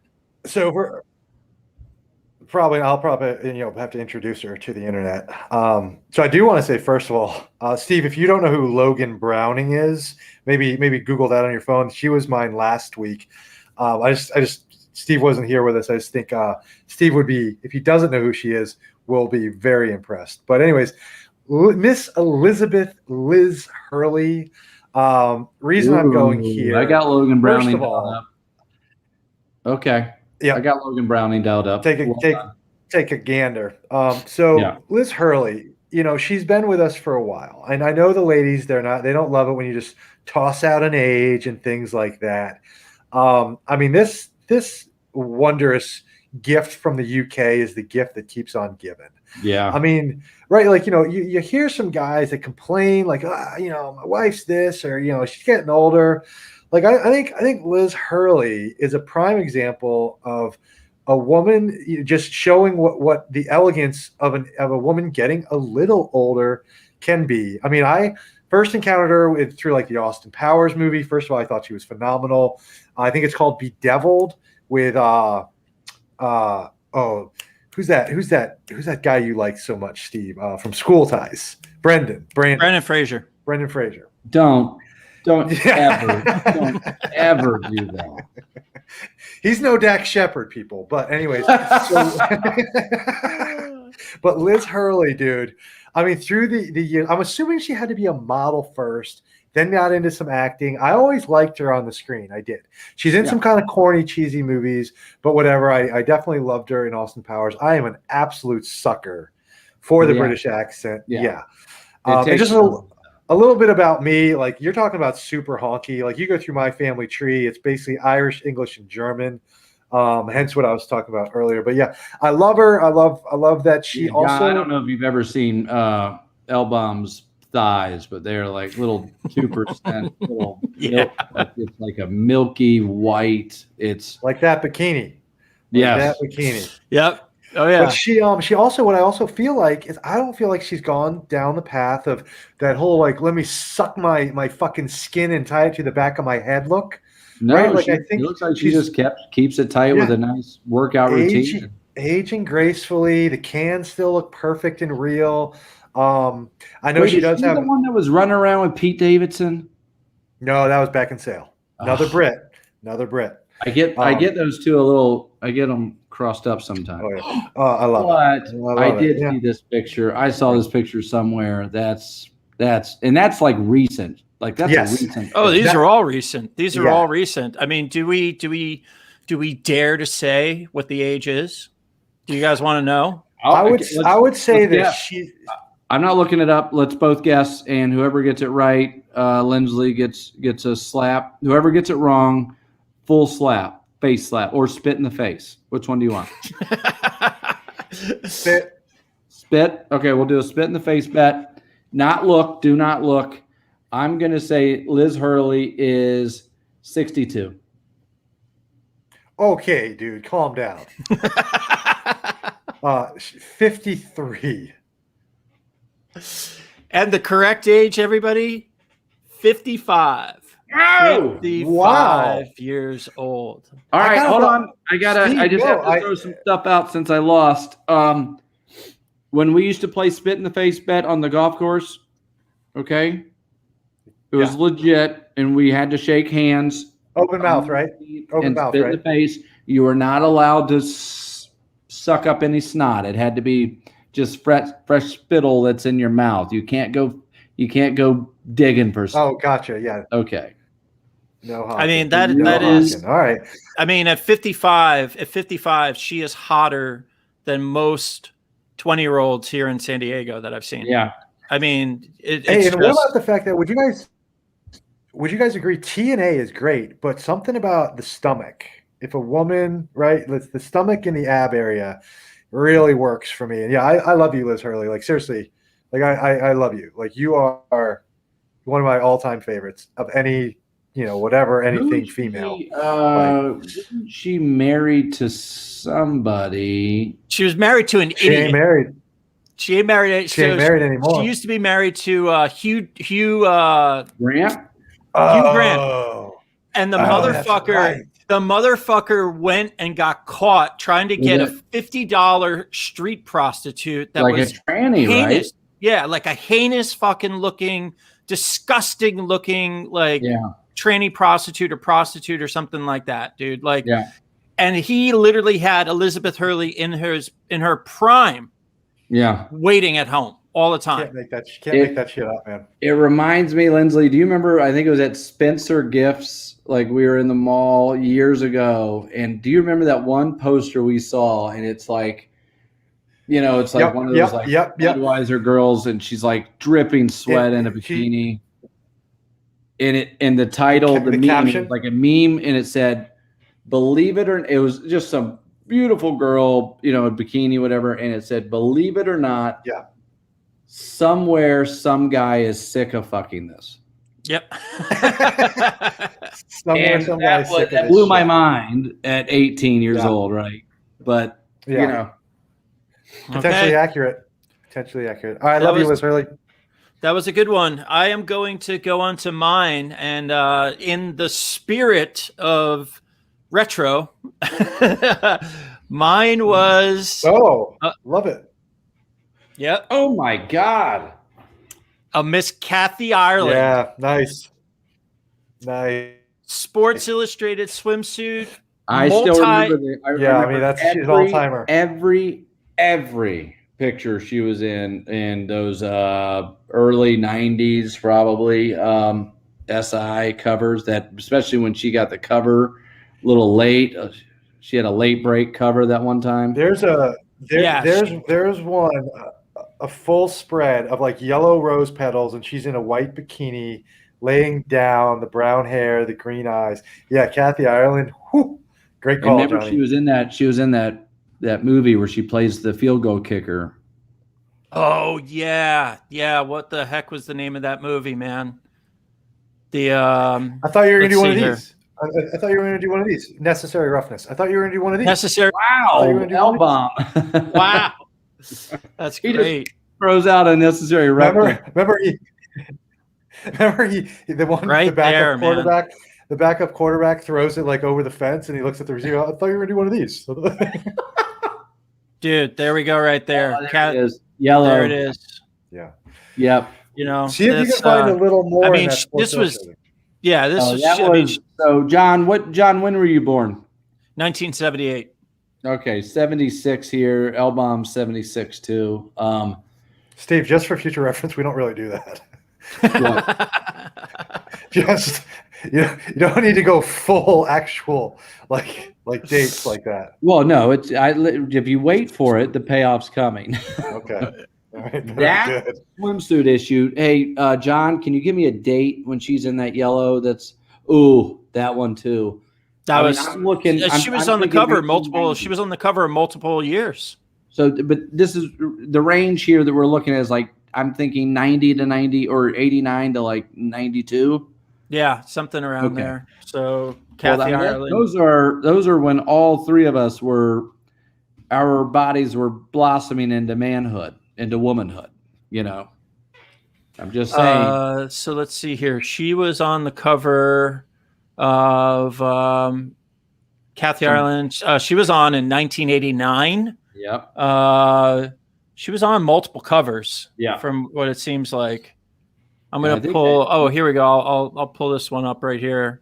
So we've got image searches right here, and there is there's that cover right there. The trifecta was probably her last one. That was that, and then we also have her on the cover of that issue. And then she was also on the desk calendar. Yep. Yeah, it looks like probably. I think she was on 2 or 3 covers. I mean, that's that's like 12 to 15, 16 years old for us. There we go. Elle Macpherson, Kathy Ireland and Rachel Hunter. She was on the cover of that, the Dream Team. That's what they called them. Yeah. I mean, Elle Macpherson was pretty sensational too, but Ireland was it for that, like, because she didn't really, like, other than Necessary Roughness, she didn't seem to do music or fashion or movies. Like, I almost she feel like I almost feel like I had guys that you're either team McPherson or you're team Ireland, and I was Ireland 100, like 100%. Yeah. And well, now she's this just powerhouse, like fat, like mogul, like it says right here, supermodel, super mogul. So she took all of that and she parlayed all that into just a massive empire, businesswoman, and smart, man. You know, I didn't know that. I just learned something. So in all this, like, women, this, the women's, why isn't anybody bringing up what Kathy Ireland has done? We don't hear about Jessica Alba. She started a massive. Go for it. I just learned today that Jessica Alba is this founder of Honest Company. Yeah, for like 10 years, dude. Today, I just found that out. Yeah. So like these women, there are so many women doing amazing things, and like the media is always acting like they're not getting credit. It's like, open a goddamn book, morons. I have 2 toddlers. I live with 2 toddlers, and they're both serial killers. Okay, and they are so I know this Honest Company, and when I saw in this little blurb that Jessica Alba is taking it public or something like that and is seeking, $860 million to IPO this thing, I was like, Jessica fucking Alba started Honest Company? Sin City. Boom. Sin City. My head exploded. Hey, back to the your kids are serial murderers. I was thinking about this in depthly over the weekend. Is it just me, or does murder kind of seem potentially easy nowadays? Like, if you're not, let me put it this way: if you're not involving somebody that you know or are entangled with, I'm just talking about, I get in my car, I drive 8 states over. You want me to kill this? I don't think this is going to roll. Yeah, you don't want to. I'm just saying, you go into a building. I know you're about to give us a roadmap. You're about to give us a roadmap for how you kill a homeless guy and get away with it. Yep. No. I just think you might want to park that one right in the take homeless. that one right I want a little bit of a challenge. I don't know. What, Steve? You might have just made the murder list. I'm gonna put shoulder for the rest of your life. I think I'm gonna put you down. I'm gonna put you down at the bottom of the murder list for now, Steve. Okay, and we'll cover that on another day. No, I totally plan to frame you. I totally plan to frame you for one, but So I'm helping. Yes. So back to killing it, Kathy. Right here. I mean, look at that. King of the segues. Yeah, just look at this. Look at this look. Look at this. I mean, this is why. Yeah, girl next door. She was the girl next door. That was the dream of like every young man. Like, once again, we're getting into this whole. We don't need the massive fake boobs. We don't need all the facial work. We don't need the Botox. We don't need any of that. Just a natural looking beauty. Full hair. John, you know what it was? Like the whole Ella McPherson versus Kathy Ireland. Kathy Ireland felt attainable, whereas Ella McPherson felt more catwalk, supermodel, Victoria's Secret. Like, where Kathy Ireland felt like you could, meet her at the bank or something.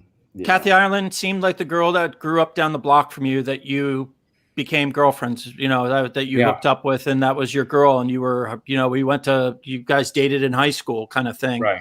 And then when you went to college, you eventually lost her, but you had her, Yeah. You had her for a while. Yeah. Because she started sleeping with a guy who, his elbow had a dick.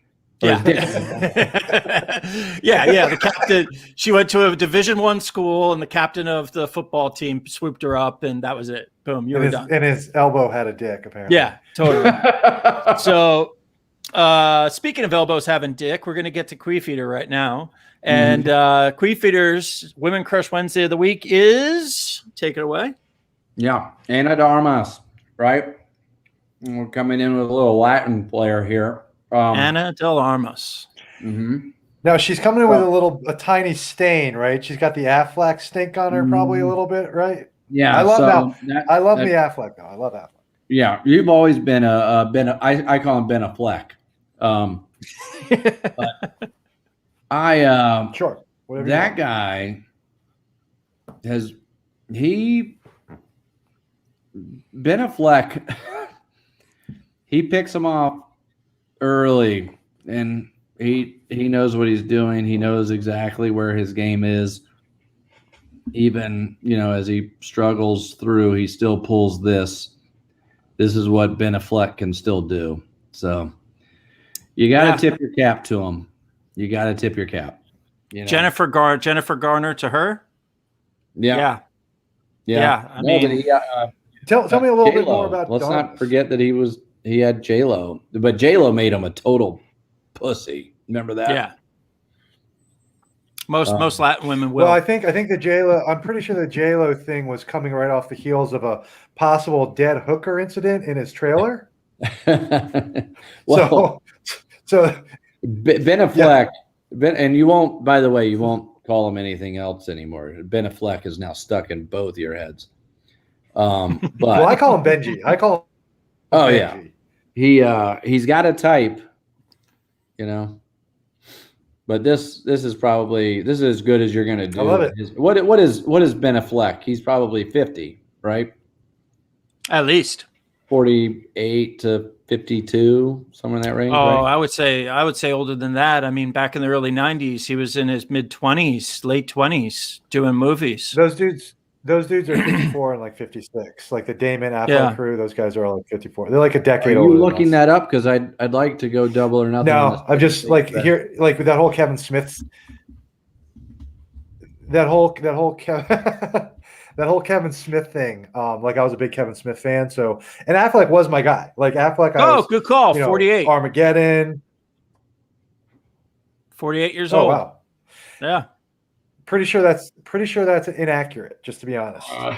Pretty sure you're going to get your face. Listen to some interviews. I'm pretty sure those dudes are just over 50. Pretty sure you're going to get spit. But anyways. Okay. I totally redeemed myself right there. Feel so good. See, that's what I'm talking about. These people don't realize about Hollywood. Like if you saw these two walking down the street right there, it just looks like normal people on the street. That was her dad or her uncle. Yeah, exactly. Hang tight over here. I don't know what the deal is. Yeah, I know you don't like me talking bad about Ben Affleck, dudes. Yeah, you're still there, Brian. We got you. You just froze. There you go. Now you're back. So, hair, makeup, styling makes a big difference, dude. Like, I try to tell girls this all the time. I'm like, you got to stop looking at celebrities. I was like, they have $1,000 hair jobs and makeup artists and stylists that won't leave them let the house. But when they do leave the house, they just look like normal fucking people. You know, that's, they're just. So why'd you pick her? Let's get into, we haven't. I picked her because she came flying out of nowhere at me with Knives Out, and I was like, who the fuck is this girl? And it just blew me away, and I just, clearly I'm just knocking off some of these. Linsley is also he's been good at. He told me about Olivia Culpa. I didn't even know who she was until he dropped that on. Mm-hmm. Been a little investigation. We discussed this a couple of weeks ago. I think she's kind of a Kardashian, so I kind of want to. I'll give her the hotness score, but I can't deal with the Kardashian style girl. She was in No Time to Die. She was a Bond girl as well. Yeah. Oh yeah. But that hasn't been released yet, is it? It says right here, #No Time. Yeah, I guess it probably hasn't, but she's probably the hopper. So is the Top Gun sitting in the hopper. So you think dating Affleck kind of helped landing some of those roles? I bet. Yeah. Well, you heard about what he did with that. Who's that real hot chick in Gone Girl? The Paulina or Pachevsky, the Emily Ratajkowski. Emily Ratajkowski. Yeah, Emily Ratajkowski. Yeah, and he told David Fincher, he basically said, you're going to cast her as my as the girl I have an affair with, so he could Sex. start drilling her in Sex the puppet. trailer. This is at least what I've heard. She's something else. Like Oh, that chick's body, So I'm is park fucking her. I'm probably gonna criminal. park her for a future WCW. Nice. Good Already call. calling it. Already calling it. Well, Nice. dude, we Look at are that we picture, by the way, are guys. Look at that we're- picture, just the one that's up. yeah, she's I mean, stunning. Are you kidding, Linsley? That's right in your wheelhouse. Yeah. I dig it. And I'm not that familiar with her, I'll be honest. Like until she started dating Affleck, I had no fucking clue who she was. And I was like, Oh, Ben Affleck. Have you seen Knives Out? yeah, Did you like it? to an extent. Okay. My thing was I was watching that. What was that piece of shit Apple show with Chris Evans, Finding Jacob? Terrible. Yeah. Okay. Look. No, hold on. This is my point. Why was the same kid in Knives Out Chris Evans' like little brother and also named Jacob? Like it's just fucking weird. And then Finding Jacob, but he's his son. He's named Jacob, and he's also some weird goth kid. Yeah, that's odd that you. That's pretty good memory on your part for tracking. Well, I'm ready to fire up some pop culture questions, John. If we're able to do that. Yeah, before let's we go. wrap. This thing's been going 2 hours. Yeah, we need to probably start wrapping. Yeah. Go pop culture, and then we're gonna wrap it up. The first thing, so John, we did our Marvel superhero things last week. So Steve will ask you this one too. Steve, if you could be any Marvel superhero having sex with another Marvel superhero, how would that go down? Okay, the width is going to be Wonder Woman. Marvel. Oh shit! Fuck you, dude. A little aggressive. Stay within the rules. Stay within the rules. Aggressive. So I think I told you, could Steve, be just any Marvel superhero, right? just to help you. I was going to be the Thor. yes. So what I was going to do is I was going to be the Wasp, but Oh. shrunken down and taking it from the Hulk. Oh. So you're okay. So All right. so that's your runway. Okay, I'm going at Thor, and I'm probably taking cracks at. Yeah, I'm just gonna go. It's gonna seem kind of simple, but I'm gonna be taking my cracks at ScarJo, a Black Widow. I think I'm just gonna swat. I think I'm just gonna pound that thing out. It's fair. We established last. Smash that hammer a couple times, huh? Yeah, and I just think that Thor, that guy walks in. I think he gets anything. Well, tell us if you agree with this. So last week we also established the two sexiest people, even regardless of their characters in Marvel. It's Hemsworth 1, ScarJo 2. Yeah, and I mean, I could call my wife in here, and she'd be like, "Yeah, that guy It's Hemsworth. That guy could take a hot Carl on my chest." Yeah, and I'll film. He could shoot lightning up my puss. Yeah. Basically. All right, here we go, guys. I'm gonna rip off a couple kind of random pop culture questions. Okay. Okay. All right. Who is the greatest character in The Office? Ooh, Ooh. wow. Okay. The Annie doll that gets the CPR done on her Wow. Wow. and gets her heart ripped out.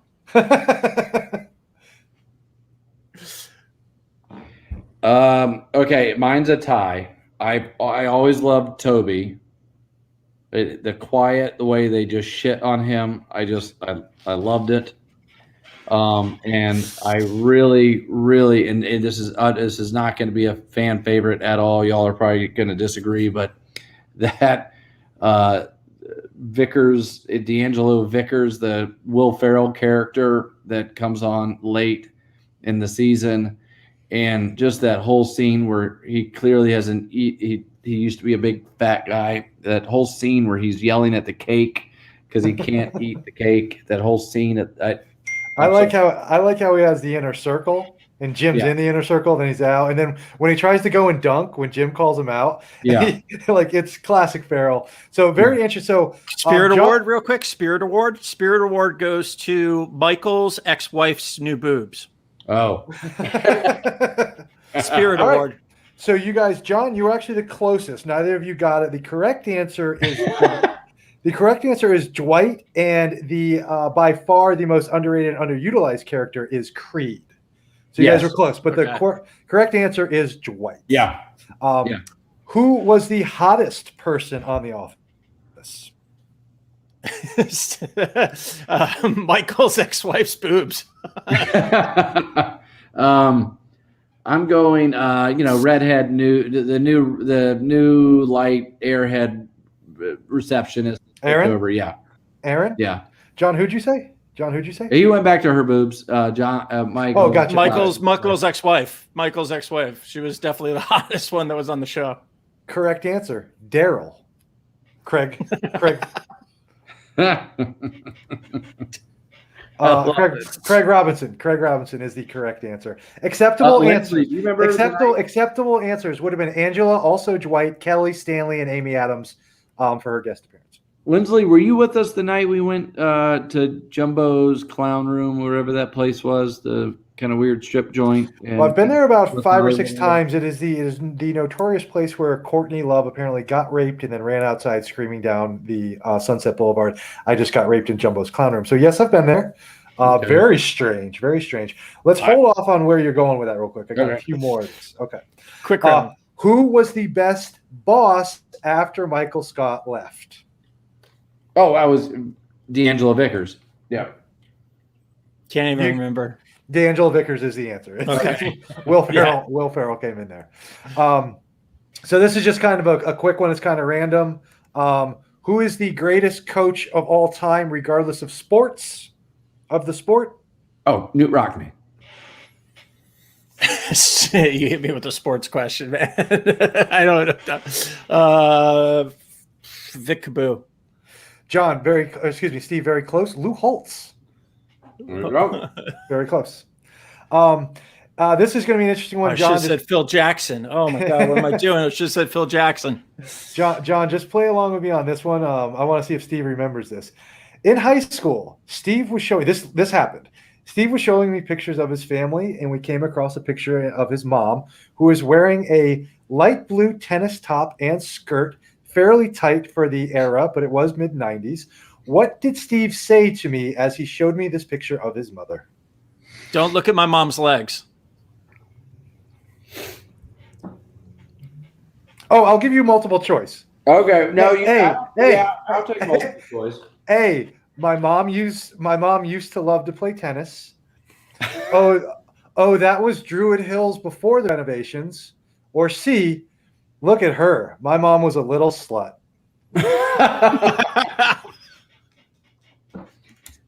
Shock value is usually my thing. I'll go with C. Yeah.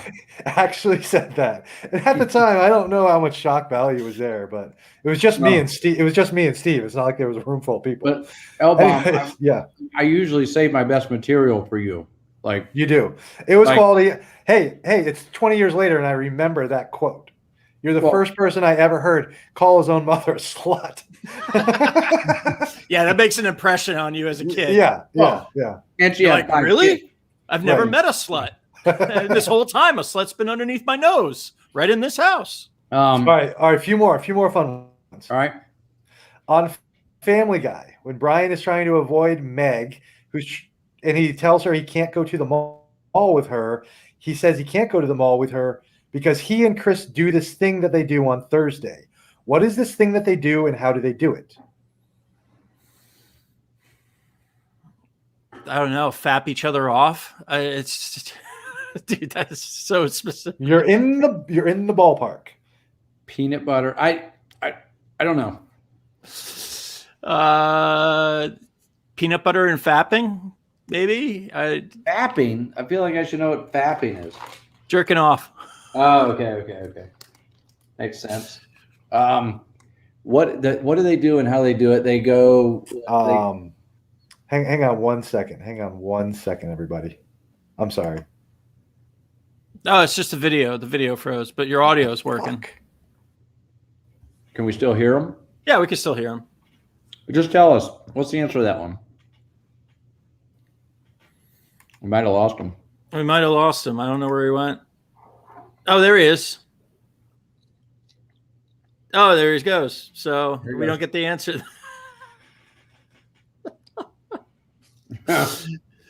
So here he goes. Here he comes back right now. Let me pull him in there. I had a feeling he was the weak link. There was somebody just showing some weak link. Are you? Calm down. Hey, So, bro. what they do on Thursday, Chris masturbates, and how they do it would be back to back. So, back to back. Anyways, I could see Brian saying that to back. So, are we done? All right. Just a couple more. Okay. Clearly, just a couple more because something clearly is going on in my. You guys will like these. Who was the greatest character on Game of Thrones based on integrity, honesty, and understanding of the bigger? Wait, is this objective, or are you reading this from somewhere? Do we lose him again? I did write some of these down. Who was my favorite character on? What did you say, John? Or who was the favorite character, or whatever? My favorite character on. No. Who is the greatest character on Game of Thrones based on integrity, honesty, and understanding of the bigger picture?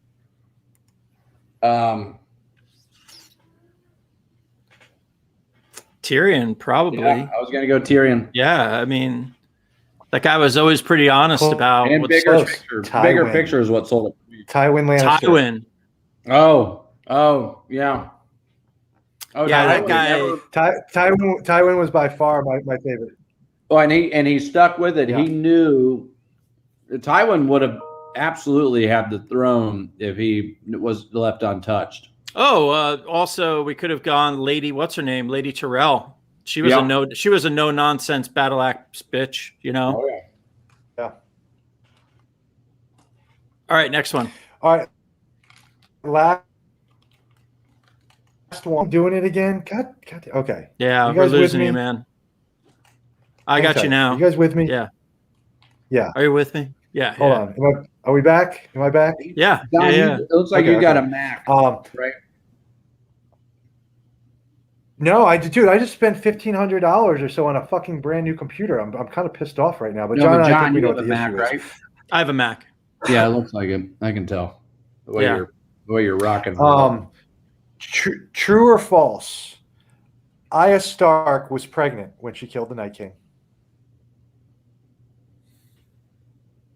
True. Arya Stark. Oh, she just had sex with Podrick or whatever, right? Gentry. She's carrying a half Baratheon, half Stark baby. Like when kills the Night King. Jumps. She's going to take off for a decade. HBO's not. What you're saying is when she jumps out of the woods to stab the Night King, has some of that semen that's sloshing around inside her actually did any of Gentry's seed find any purchase? Is that what you're saying? I say yes, and I say HBO is not stupid. 10 years from now, what will Kit Harington and the redhead be? Mid-30s at best. Aya will be like 30. Yeah. I think they come back. Aya shows back up on a ship, Kit in tow, half Baratheon, half Stark. Who wants to throw down for my throne? Oh man, I was so sad about. That's all I got. Real quick, let me just dial. I'll close out with this. My brother and I were having, we were very big Lost sex fans back in the day until that was a classic show where the writers they just went off on that thing lost its fucking way, no pun intended. And they just went in so many different directions, and it just fucking jumped the shark. And I was mad at the show. I was visibly mad at the show. And then you had, I think, arguably, you had shows like The Wire and then Breaking Bad. Breaking Bad called out where the finish line was. And I think truly good shows call out, they need to know when to bow out, when to end. Because then the writers can start writing towards that finish line. A lot of these shows, they blow up, and the writers naturally never knew it was going to blow up. So now they've got to create all these new seasons and story arcs and stuff. I got mad at Game of Thrones once they ran out of source material. Once they weren't working off of what's his name, George R.R. Martin's books anymore, and you can really see a decline. Actually, the second to last season was actually really pretty damn good. But the way that thing wrapped up, the fact that steaming pile of dog shit. Well, hold on. Everyone hold on. John, which episode is it at the end when she blows up the Citadel? That's the end of season 7 or 8, right? The second to last season? When Cersei blows up the Citadel? When she gets on a dragon and burns the whole city? No, when he's talking about Cersei blows up the Citadel. That was the end of season 7. When fucking amazing. That's potentially the best episode of television I've ever seen in my life. I think we need to table this because, Steve, John, we could do an entire 2 hours on Game of Thrones, which we should. John is John's crazy well versed. I will say this: I probably stand alone. Loved season 8. Loved every episode. Loved every episode of the show. I have zero problems with the writers. Not fucking one. And we'll get into it some other time. This is a great episode. But John, I'm assuming you've heard of that YouTube group, New Rock Stars or whatever, where they break. I used to watch them every single. Dude. If it's Game of Thrones, I know. I saw it, dude. They did a great. One of their better ones was the breakdown they did of that episode and the director who did it. Everything from the score to how they did that whole thing with the kids going down there, all the way to when the fucking church blows up. Yeah. The New Rock Stars guys, they talk about a breakdown. That was one of the best episodes and best breakdowns I've ever seen on a YouTube video. Fucking amazing. I have a lot to say on this, and I think we could park this. We'll make it a topic. Yeah. If you guys want, we could retouch the subjects in another week. All right, retouch the Game of Thrones episode. And John, are you a book? Did you read the books, or are you just a watcher? No, I did the books. I did the books 2 times. So I did all 5 books 2 times. I did the seasons multiple times. I consumed probably like 1,000 to 2,000 hours of lore and theory. And I was, so we could go on forever about this. I might say he's a heavyweight. John, in preparation to... Yeah, fly me out to Atlanta for Game of Thrones trivia night at the local bar. Sounds like you'll win. No, but listen... I'll come in as the ringer, like in fucking Kingpin. I can't tell if I stayed up one night. Yeah.